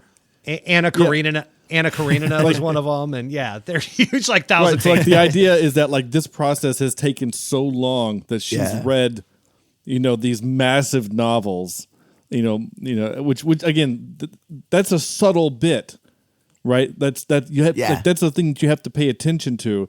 So I would actually argue that this isn't a thing where you have to turn your brain off. I think this is a thing where it gets better if you're actively engaged. That whole montage was I loved it. I love a good montage, right? And if this were my podcast, I would play the montage sound clip that we have. Need a montage. Anyway, there you go. Yeah, no, the whole bit is just fantastic. And I really like that they committed to it. They went as far as to show us how they make the thing. And then of course that montage spills into them releasing it to the public, and then no one wants it. But then as this movie does have several Deus Ex Machinas, with literally Bill Cobbs as being God in the machine. Gravity and wind and the force make it so that this hula hoop finds a child. And not knowing even what to do with it, he just picks it up and naturally does what a child would do, is play with it. And then all these screaming children see it. And, apparently this toy store guy has nothing to do except stand outside until this horde of children come in, which I guess they all have money for some reason to buy, out his stock of hula hoops and whatever. So it was a really great bit, and I do have to name drop a little bit. So Bill Cobbs, who is the actor that's in The Clock, I've met him. I worked on a movie with him. Oh, cool. 10 years or so ago. He's one of those people that I couldn't recall where I saw him. I just recognized his face and his voice. Yeah. One of those people that just pops up. For a minute, I honestly thought it might have been Scatman Crothers, but then I was like, no, it's not him. But he has a similar vibe to his character in The Shining a little bit. Now, when we get to the next sequence in terms of the narrative, this is right after the hula hoop has become a success, and Musburger reveals that he has actually sold everybody's stock, not just his stock, but the entire company's stock, because he wanted to panic the markets to just drop it even lower so they could repurchase it at a lower price and make a ton more money. Except that, unfortunately, because the hula hoop did so well, the company's stock is at its highest point that it's ever been at. much to everybody's chagrin, even to the point that one of the board members is so taken aback that he decides that he's going to pull a warring Hudsucker himself, jumps on the table, runs, tries to jump through the window, but as Ryan pointed out earlier, it turns out that they had plexiglass installed recently, and so he just flattens up against it, screeches down the entire thing, peels off, right? Very cartoonish, as we've talked about time and time again. And this is right where Amy Archer, once again, not Amy Adams, but Amy Archer, comes into the office, and that's where, Norville has made his sort of transition from good bumbling idiot to, as Shawn said, corporate douchebag, right? And he's getting the massages and he's got a symphony playing in there. And she comes in and she tells him off and, you don't know what you're doing anymore, blah, blah, blah. This is that. You're not worth anything. Success has gone to your head. That's where we get that very brief, funny dance sequence that I talked about that reminded us of What's Opera Doc, the little Looney Tunes moment. And this is also right where, as we mentioned earlier, this is where Buzz comes in to pitch him his flexi straw. And Norville cruelly fires him. Also, the one thing we didn't mention, though, is while this is going on, the board is trying to figure out how the hell they can get rid of this Norville guy who's bumbled into success. And they basically want to have a psychologist come in and label him certifiably insane so that they can lock him up, which is really, at the end of the day, why I think they have Sydney's character committed at the end. Is it's supposed to be sort of a callback or a turning of the tables where they were going to have Norville committed, and instead Norville has Musburger committed. Now, the other thing that happens here as well is we've also got somebody in the company figures out that Amy is not who she is pretending to be. She's not a Muncie girl. She's actually this reporter, which for someone who won a Pulitzer, you'd think would be a little more recognizable. But again, we're not trying to really get into the nitty-gritty here on this one. But basically, it was the 50s. There was no internet. She was a woman in the 50s. Nobody gave her any credence, right? What? No. A woman? Never. This is 1958, right? Yeah, like Bruce Campbell slaps her in the ass in the office, and sure, she just punches him, which was great. Yeah, that's awesome. I do love that they give her the strength of like a 90s and beyond woman while still being looked at as a 50s woman from all of the men around her. They do give her a lot of strength, which I think is just what makes her more likable, more charming. Again, she has a strength that Norville doesn't, that I think we as an audience respond to, which perhaps is why there's an incongruency in their relationship. However, we also sort of have this film wrapping up. To your point earlier, Shawn, we see Norville and he's basically just drunk as hell at this beatnik bar. A very funny moment where he's demanding liquor. And we get a very young Steve Buscemi who informs him that this is a juice and coffee bar, sir. We do not serve liquor there. And Amy finds him, and again, this is kind of what I didn't understand, right, is why is she so apologetic to him and begging for another chance at this point? Like, she didn't really do anything to offend him. I guess it's really just a matter of she feels bad about deceiving him, but we don't really, that's the thing. She feels bad about deceiving him, but I don't think any of us, as members of the audience, hold it against her. Like, did you guys feel like, I don't like this Amy. She's deceiving Norville. I never thought that once. I mean, it's a trope that's in a lot of movies, right? Where someone has to deceive someone else in order to gain trust or access or whatever. But usually in those movies, they both end up kind of falling in love with each other, and then the secret comes out, and then you end up hurting one another. It feels like, honestly, it's like the plot line for about a third of Hallmark's movies, right? Yeah, and again, we don't say that as a compliment, right? We don't say a Hallmark movie like, that's a no pun intended, but that's a hallmark of quality entertainment, right? Yeah. Like, nobody says that, Yeah, it happens tend to look a lot. on derisively. Yeah, So, it does happen a lot, but you just got to roll with it, baby. Just got to roll with it. The movie is trying to elicit those feelings, right? Because it happens again in a lot of movies. It happens so many times, though. I can't think of what it is. I'm going to have to look it up here in a little bit. But, I know there's 20, 30, 40 movies where this is a thing that happened, right?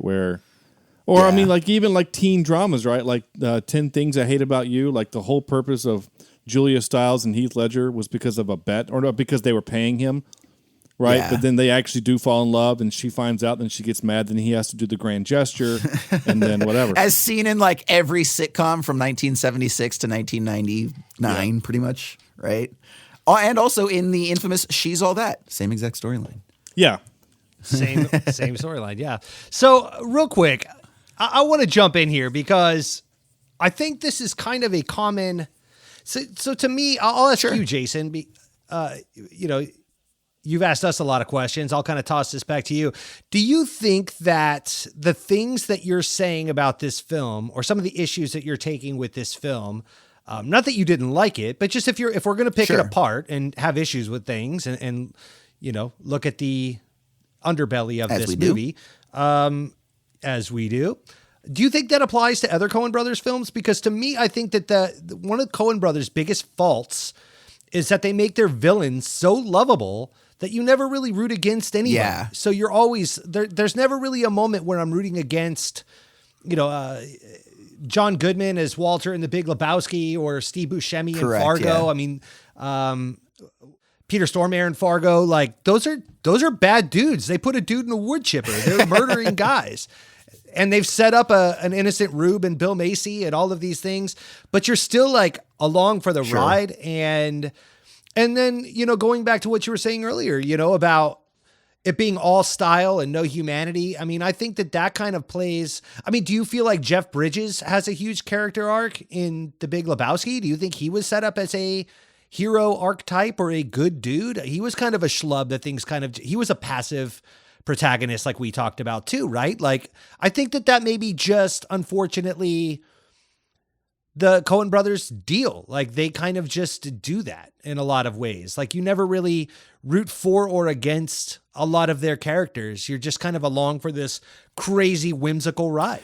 It's a good point. Thoughts on that? No. It's a very good point, and I'm kind of trying to process what it is about Lebowski that works for me better than Hudsucker, because you're right. They do both feature protagonists who are very passive and just get kind of swept up in these larger goings on, for lack of a better word, right? I think it's a tonal thing. I think it's a matter of tone. I think that all of the elements sort of vibed just right in Lebowski, right? Like, I don't think that you can point to any one character in Lebowski and say that they're bringing a different level of energy to their performance. They're bringing a different energy, sure, because Philip C. Hoffman's bumbling docent character is different than, Jeff Bridges' cool guy, is different than John Goodman's crazed over the top, is different than Steve Buscemi. Like, all of these people, right? They're all very idiosyncratic characters, but they do feel like they exist in the same world.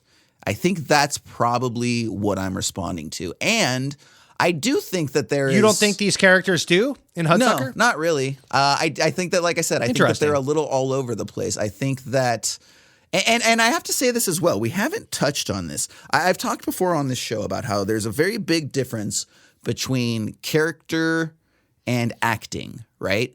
Characterization can come from actors, yes, and is definitely involved in acting. However, it is also infused and imbued by the writer. The writer is pretty much the one responsible for developing that and setting it up for the actor to run with it.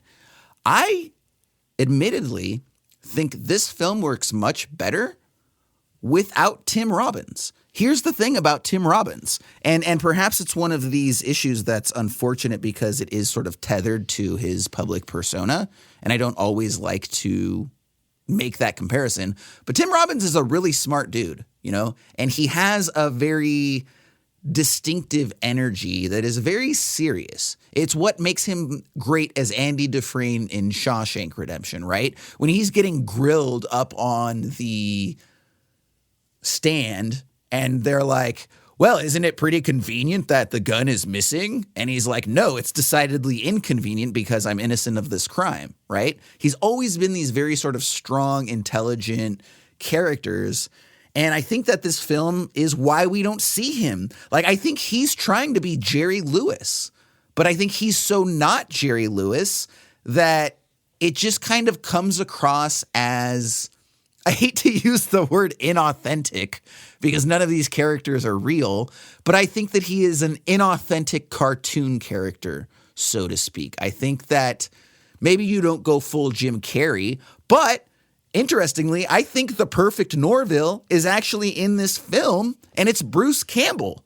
I think if you put Bruce Campbell in that Norville character, all of a sudden, the over-the-top cartoonishness that defines the film as a whole is inhabited by the protagonist. I think that's what feels incongruent to me. You want to have your protagonist match the world that he's in or be completely opposite for intentional juxtaposition, but I don't think they're going for that. And be the straight man. I don't think that's what they're doing for. He's hamming it up. He's doing these silly dances. He's contorting his face and doing all these very cartoonish over-the-top expressions. And again, it doesn't feel authentic coming from Tim Robbins. I think that's a huge part of my problem. Thoughts? That's fair. That's fair. I do think Bruce Campbell's too smart for that role. I think he's too savvy. I think if they're looking for a dumb rube, I think that he's played dumb though. I mean, Ash is dumb. I don't know that it's his titular character from The Evil Dead. The first one, guy's dumb the entire 90 minutes. I think he could pull it off. I mean, he's savvy. Like he puts the chainsaw, like he figures out how to, beat the people at their own game and all of that. He always kind of wins the More day. so in the second one, but less so in the first one. Offhanded way. But I do see what you're saying. Yeah, that's fair. Yeah, go ahead. Yeah, I think they're looking for someone completely over the top stupid. I think that maybe a young Woody Harrelson at the time could have been a good. Just someone who's a little bit more comedic. Like Tim Robbins doesn't have comedic chops. That's just the fact of the matter. Maybe if you want to have him play, that's fair. Play into type, right? If you put a very serious character in the context of a slapstick film, I think he could be that guy. He nails the charming beats, but maybe not the comedy beats. Like I think he's innocently charming at times, and I think he can land that. Yeah, but. And there's also times, they're also like the characterization, again, to get back to that, is kind of inconsistent because I don't know if he is supposed to be smart. I don't think he is. But then there's the scene where he's being grilled by Musburger at the very beginning when he gets in the office.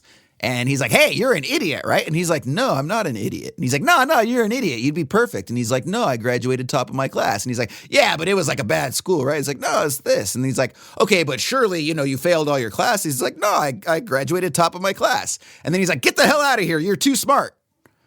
So how does that work with him being dumb? Well, it was the school he went to. It was like some community college. Well, no, it was Muncie, like Indiana. He was the top. I get that. But what I'm saying is I think, I think he was, if you're telling me he graduated top of his class and all this, even if it's a small school, like that still doesn't mean you're dumb. You still graduated at the top of your class for a small school.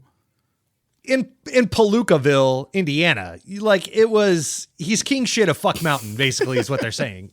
Like, he's the top of his class, but what's his class? Like, look around at the toothless yokels. Feels a little elitist. I'm not going to lie. That's all I'm saying. Oh no, it was absolutely elitist. But But it was elitist by. I guess if that's your point, you're in New York City. But again, like a lot of these things, we're setting him up as an elitist. A lot of this, prick. we're making inferences, and I really feel like if it wasn't the Coen brothers, if it was Yui Bowl who has a bad reputation, suddenly we're like, did you see what he did? He didn't even motivate this and that, and that's why I go back to that comment of I feel like the Coen brothers' reputation since then. We give them a pass on some of these things where we might hold it against other filmmakers. It's not even their reputation. It's their execution. True. And I think it's a deserved reputation. I'm not saying it's not well-deserved, but that is their reputation, that they're brilliant filmmakers. But it's a reputation. And they demonstrated that. This is a brick. But they can still make a bad film. This is a brick in that wall of their reputation. Sure. This is an important brick. They're firing on all cylinders here. I mean, there's no detail left unchecked in this movie. This movie is full of just amazing detail. And I will agree with you that if you strip away all the minutia and all the detail and all the whimsy, that you're left with very little on the bone. But because it's the Coen brothers, it's their distinct brand of whimsy that makes it so lovable and the characters so fleshed out and so enjoyable. And the dialogue so witty. And I do think that unfortunately, you could pull the curtain back on the great and powerful Oz of a lot of their movies and look at the weak old man that's sitting there pulling the levers. It's sad but true. But They're still auteurs. I think you could do that to probably a lot of auteurs movies if you want to strip them back. But I think that they have such a distinct style that when you see a Coen Brothers movie, you know in 10 minutes, 5 minutes, 30 seconds, this is a Coen Brothers film. And it's a lot of fun. The ride that they take you on is fun. Absolutely. And now a quick word from our sponsor. Yo. What up, cuz? I'm bored. Well, let's have some fun then. You saying what I think you're saying? Damn right. Check this out. Sitting with my homie feeling kinda lame. We've been getting pretty bored of these video games. I think it's time to move. Yo, I hear what y'all saying. And just like that, my homie's hips started swaying. I need someone to sway with. Chicks think that we're losers. Let's head to the store and invest in some hulas. We got no car, so we ride the bus. Head downtown to the Toys R Us. Grab 2 hoops, head back to the casa. Yo, you ain't Lion King like Mufasa. Have you saying, did I do that? Like Steve Urkel. Who knew you could have so much fun with a circle? Aw shit, look at that thrust action, son. Damn right, I was born to hula hoop, kid. You can hula hoop at home or hula hoop in the streets. Just move your hips back and forth like you're a freak in the sheets. We're both virgins, but not for long. We might just find some ladies by the end of this song. Anyone can do it like riding a bike. Hula hoops like telling gravity to take a hike. Yo, gravity sucks. Isaac Newton's a loser. I'm perfecting this craft like my name was Veruza. Hula hoop meant to go round and round. Looks the same right side up as upside down. Got a piece of sand to help it make some crazy sounds. When it comes to fun, hula hoop takes the crown. Oh shit, girls are coming. Put the hula hoop down. We look stupid. No, we were hula hoop and we stole these off of some other kids.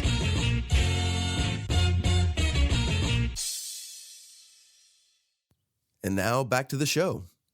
Now, before we go ahead and, because we're pretty much at the end of the film here, and as I mentioned earlier, we've gotten to the point where Norville, leaves the bar all drunk. He runs into Buzz, who knocks him out for being a dick and firing him. Find out that Musburger hired him back.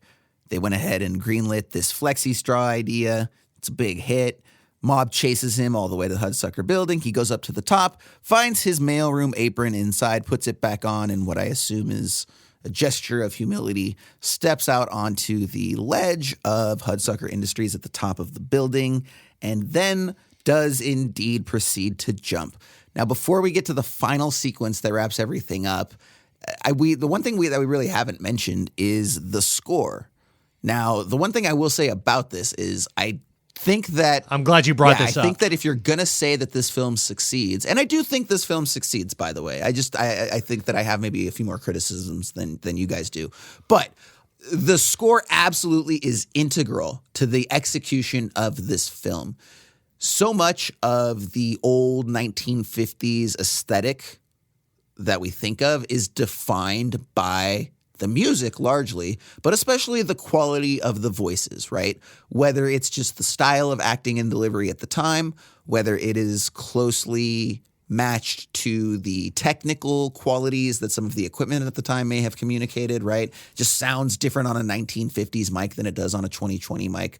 Either way, the score is integral to establishing the world, and I think that there are many times where they did, in fact, the Coen brothers, that is, tell the composer, we want this Looney Tunes song, but we can't afford it, so do it in our own way, right? So I'll let either of you take the response to the score. Ryan, it seems like you had some pretty strong responses, so let's start with you.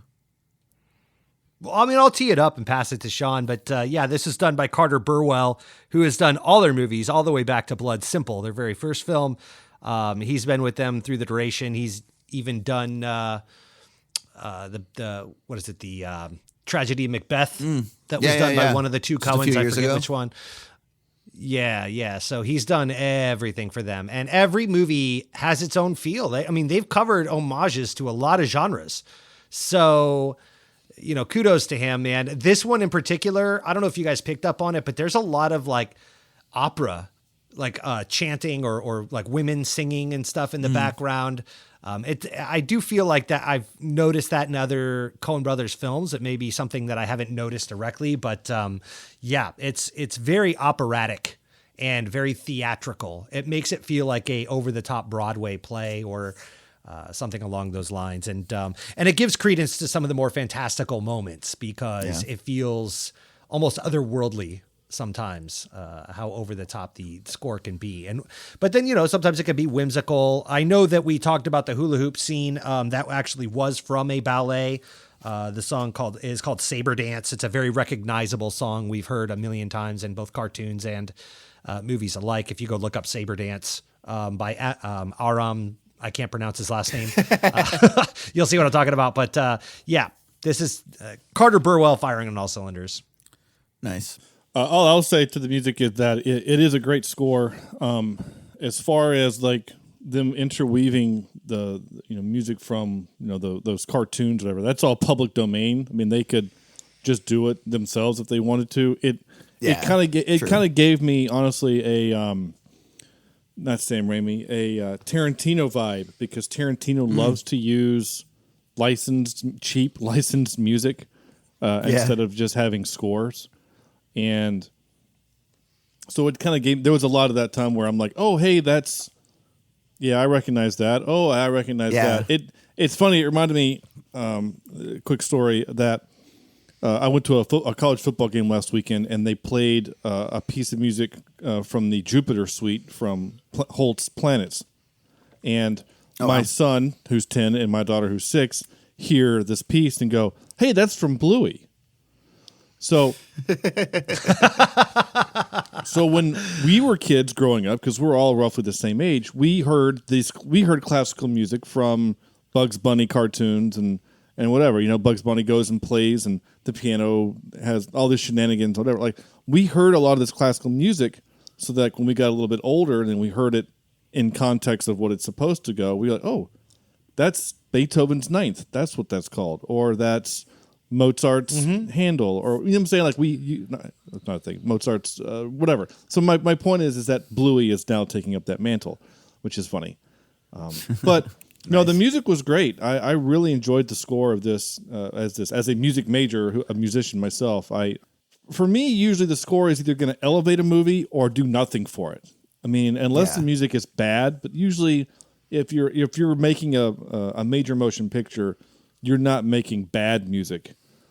But there have been times where I watch the movie and go, I don't even remember there being music. It's just, it wasn't a factor. And for me in this, it was definitely, I think the music elevated the movie. 100%. Absolutely. Agreed. Yeah.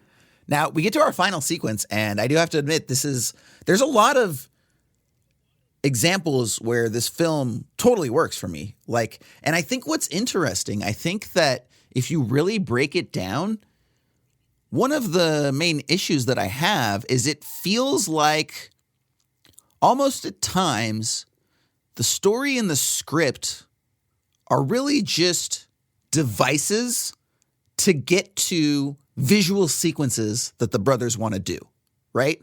Like, there is so much energy in the montage that we spoke of earlier, right?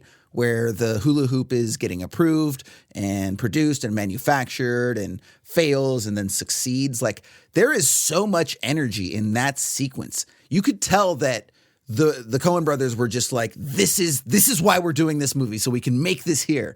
And then it gets to the story, and you kind of get the sense they're like, okay, now we got to back to the story. You guys just do some shit, whatever, because then we're going to get to this party, and everyone's going to get to sound like cartoon characters. So let's get there. Come on, let's go. So I think that's, to me, what, again, when this film doesn't work, it's because I feel like the characters are secondary to the world and to the cinematic sequences. Would either of you guys agree or disagree with that? I lightly agree. I will add that for whatever it's worth, this is I believe to be the second script they ever wrote. Right after Blood Simple, they wrote this in 1984 with Sam Raimi, back when they were all homies, back in, I think, Michigan is where they all grew up. And so this script has been laying around for a long time, and they just never had the clout to make it the way they wanted to until Joel Silver jumped on after he saw Barton Fink and Miller's Crossing. And he's like, I want to work with these guys. He wanted a break from the action pieces he was making with Lethal Weapon and Die Hard and all of that. And he wanted to kind of get into the artsy market and get in with those and kind of diversify his bonds, so to speak. So, the script had been around for a while. They wrote it early on in their career. So I would say they got better. I think we could look at the overall library of things they've written and say that this may not be the peak of their career, but they were building on some things. And again, I like that you go from Blood Simple, Miller's Crossing and Barton Fink, and then this is really, to me, the first time that you see this innocent whimsy and fairy tale element that they've brought to other films in the future. So if this is what it took to work some of that out, good on them. Cool. But I don't disagree with you. The world that they're creating is obviously, because again, it's the level of detail. It's the music. It's the cinematography by Roger Deakins. It's, even in the mailroom, in the bunker of the mailroom, when Amy Archer is having her, not Amy Adams, Amy Archer is having her introduction or whatever. There's a sign right over Bruce Campbell's character, big bold type. It says, "Is it interesting?" And I know it's meant to be a reminder to the news crew that's there, like, hey, like, before you write something, is it interesting? Make sure. But I also think it very much applies to literally every detail in this film and the world that they're creating, because everything is there in its place. If it's a big vacant space, like Paul Newman's office, as we discussed, it's meant to be that way. A lot of hard lines in this film. Everything is that Art Deco, vertical lines, squares and boxes. Something that I wanted to point out, we didn't really talk about, but in the set deck or production design of this film, the hula hoop almost exists, or the circle itself almost exists out of place. You have the clock tower, the circle on the clock tower.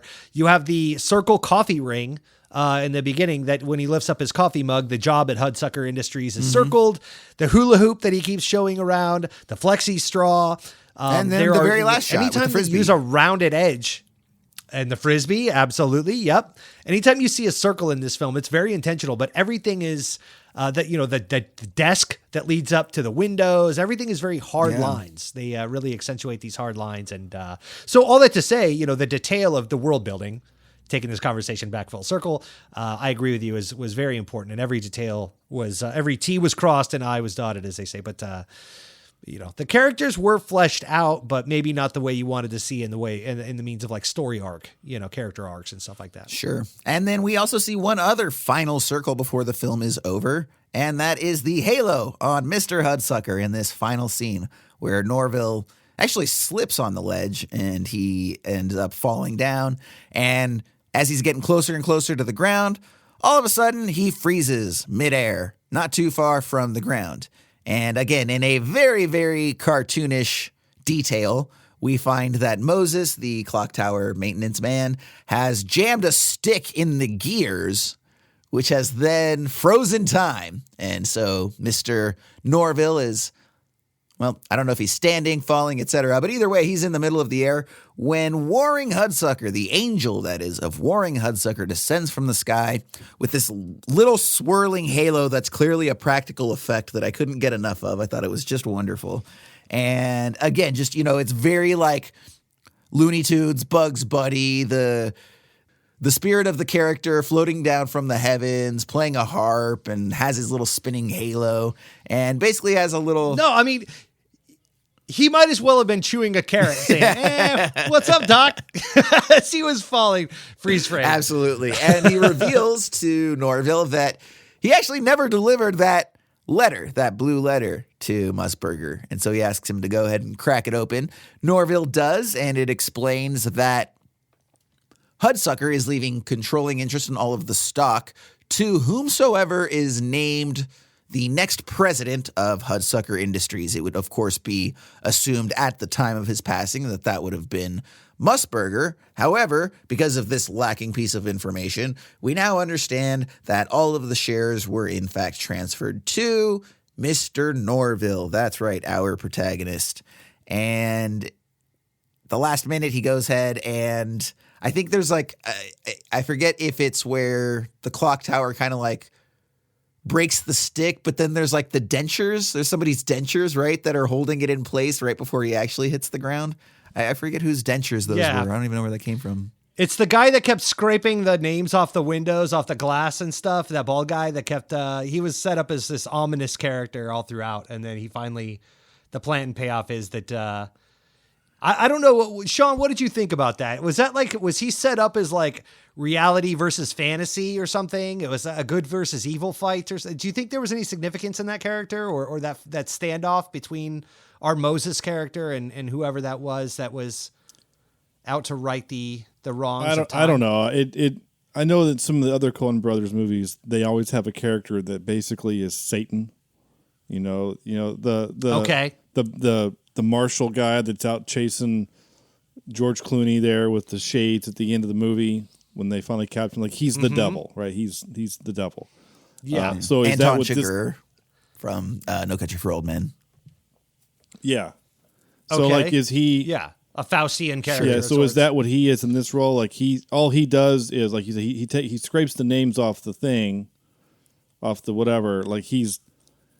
I don't know. Is he the angel of death or something? I don't know. And Moses is, again, quite literally, he's God in the machine.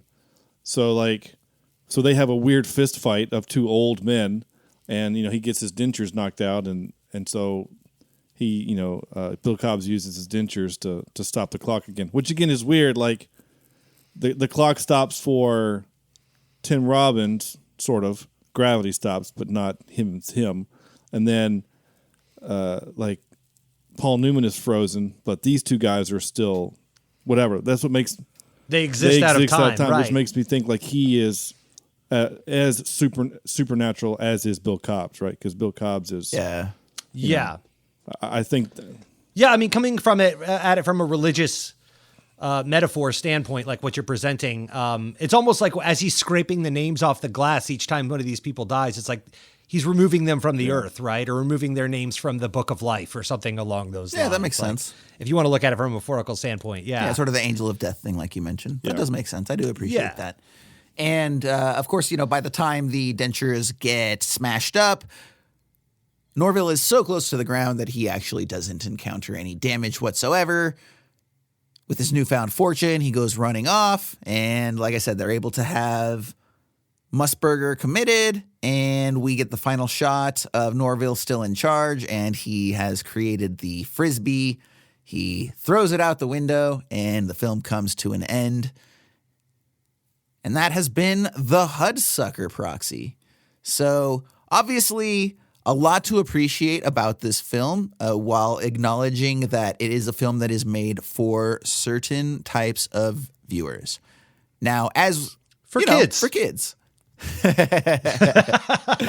Now, as we like to do on this show, when we wrap up a film, we're going to go ahead and do our 3 adjectives feature, where very cleverly we give our 3 adjectives that may or may not be heavily manipulated. So, Ryan, we'll go ahead and start with you. What are your 3 adjectives that summarize your response to the Hudsucker Proxy? My first one is Americana. I feel like the Coens just steep Americana, like in their own way, like Norman Rockwell or something along those lines. Like it just feels so quintessentially us and their childhood and the way they grew up and all of those things. So they could work in and out of any genre they want, but it's always kind of steeped in this same vibe.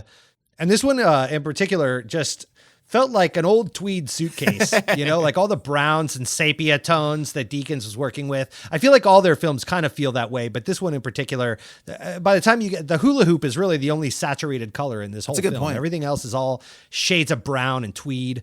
It feels very lived in and just has that old Americana feel. Almost like that Nighthawks painting with like the people eating in the diner. Like that's what this movie felt like to me. My second adjective is whimsy.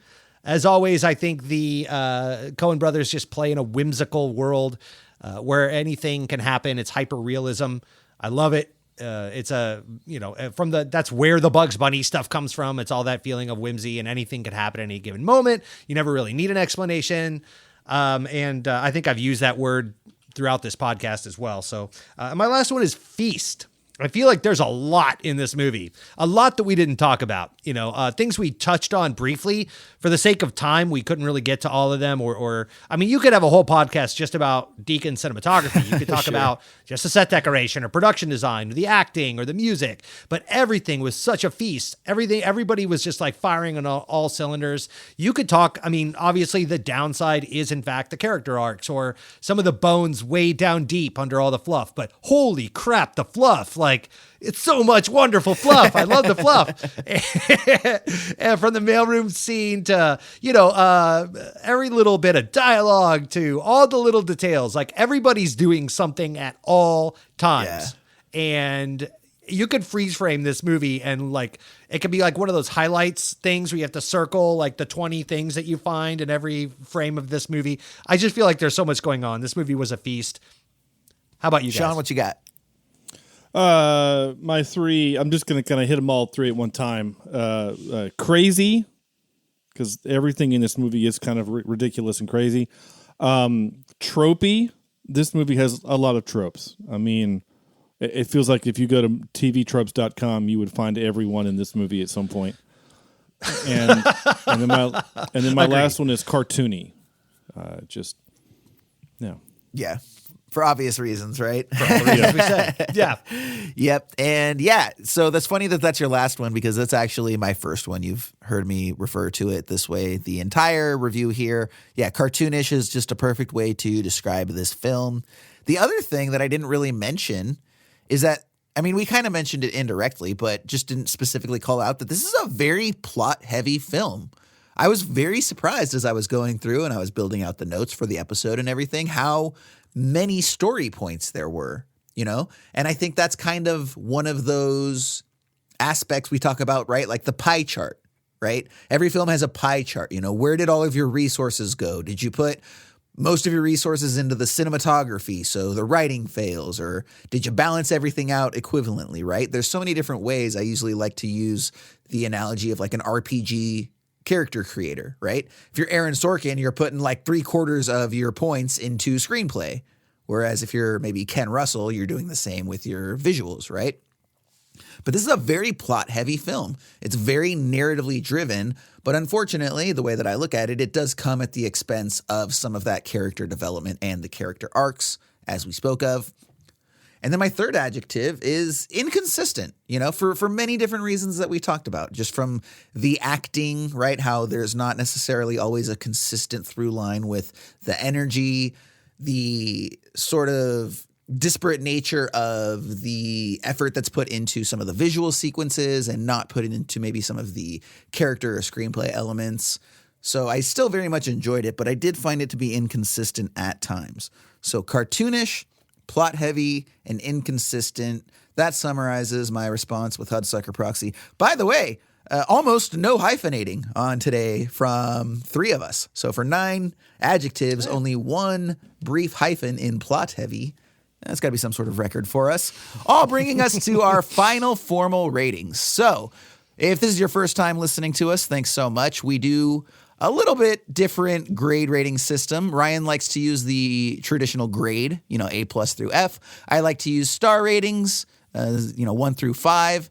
And then we'll have Shawn, who's free to use either of those or any unique rating system of his choosing. So, Shawn, I'm going to go ahead and start with you. What kind of a system do you want to use, and what's your final response to this film?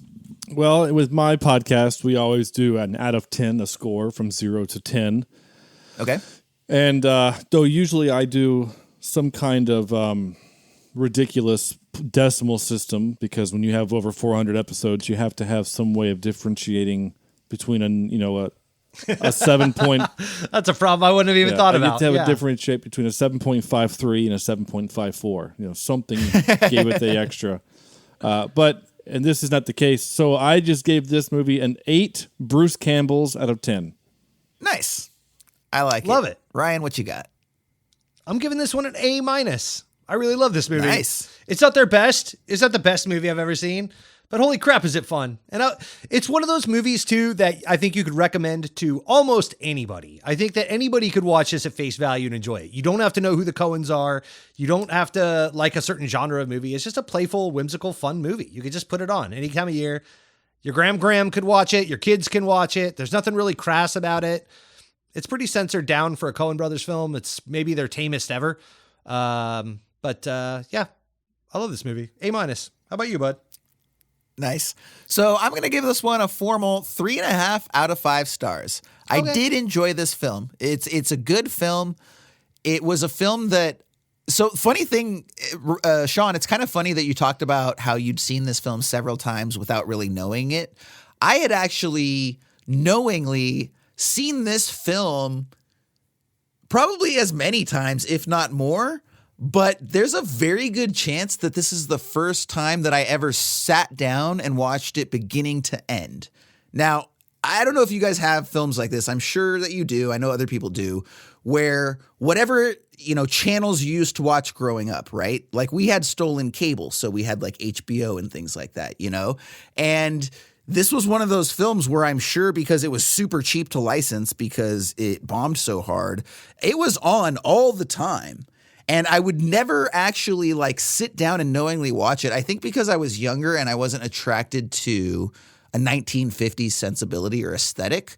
However, as we talked about, there's so many cartoonish elements that as I would end up watching it, it was like, oh, this is kind of silly and zany and fun. So I think that I've watched this film in pieces a total of half a dozen times growing up, but never actually sat down and watched it beginning to end. So it is, again, I did enjoy the movie. It was a lot of fun. It did have some elements that, didn't work for me with regards to the story and characterization. But yes, I would still definitely recommend this to everybody. And it is a family-friendly film, It's not one of those things where you're going to have to sit there and watch some Disney cartoon for the 80th time. I think that you can enjoy it because, for the kids. For the kids. It's fun to say. So with the... It really is. Yeah, and it is fun to quote. It's fun to reference. It's fun to talk about. So it's not without value. But I do think, it doesn't reach the levels that maybe some other people do. So with that all being said, Shawn, once again, why don't you let our audience know a little bit more about your podcast once again and where they can find you? Yeah, again, we're Cheapseat Reviews. You can find us at cheapseatreviews.libsyn.com. There they have links to all of our other social medias and things like that. If you want to interact with me specifically, Twitter is the best place for it. And Cheapseat Reviews, podcast that explores the Hollywood film industry for the greater good. So go check it out. 400 episodes. I'm sure you're going to find an episode that you're going to enjoy. There you go. If not, that's on you at that point, right? Yeah. Today I really... Maybe movie podcasts aren't your thing there. Yeah. Well... Okay, side funny thing. We had someone leave a comment on our YouTube channel saying that they don't like movie review shows because they don't want to be told what to think. And it's like, well, then don't listen to the show. I don't know how to help Shawn, you. I saw you shared that on Twitter, and I almost fell out of my chair laughing when you posted that. That was the most ridiculous review I've ever seen. Yeah. Talk about a cheap seat review. Yeah, if you don't like the movie was review, pretty that's good, fine, but I don't really like movies, so yeah, it's just hey. Thanks. Anyway, it's That's fun. hilarious. It's fun. Yeah.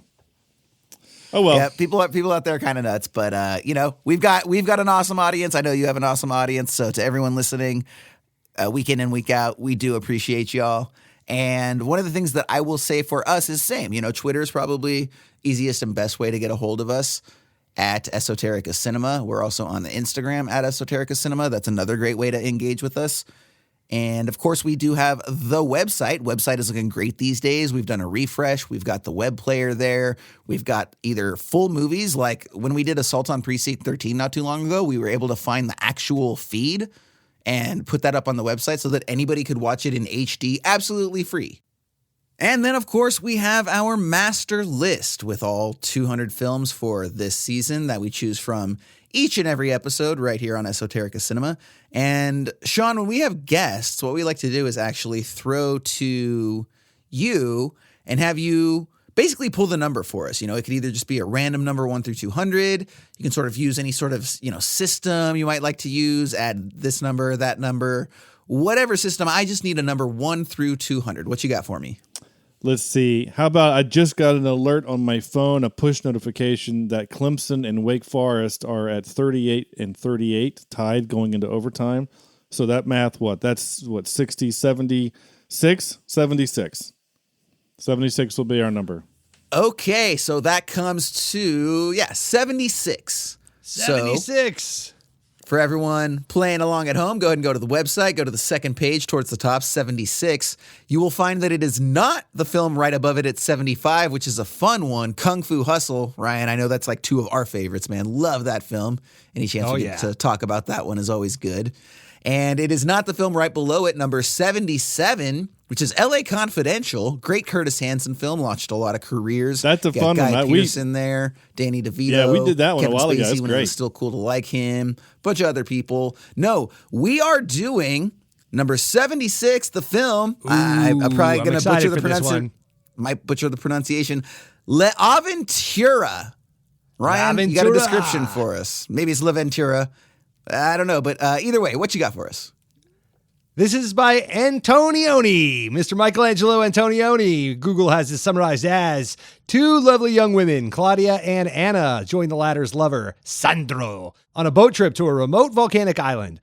When Anna goes missing, an extensive search is launched. In the meantime, Sandro and Claudia become involved in a romance despite Anna's disappearance, though the relationship suffers from the guilt and tension brought about by the looming mystery. Couldn't imagine why. That's an awkward one. Awkward. I have not seen an Antonioni film, I don't believe. So this will be my first one on that. This was released back in 1961 in the United States.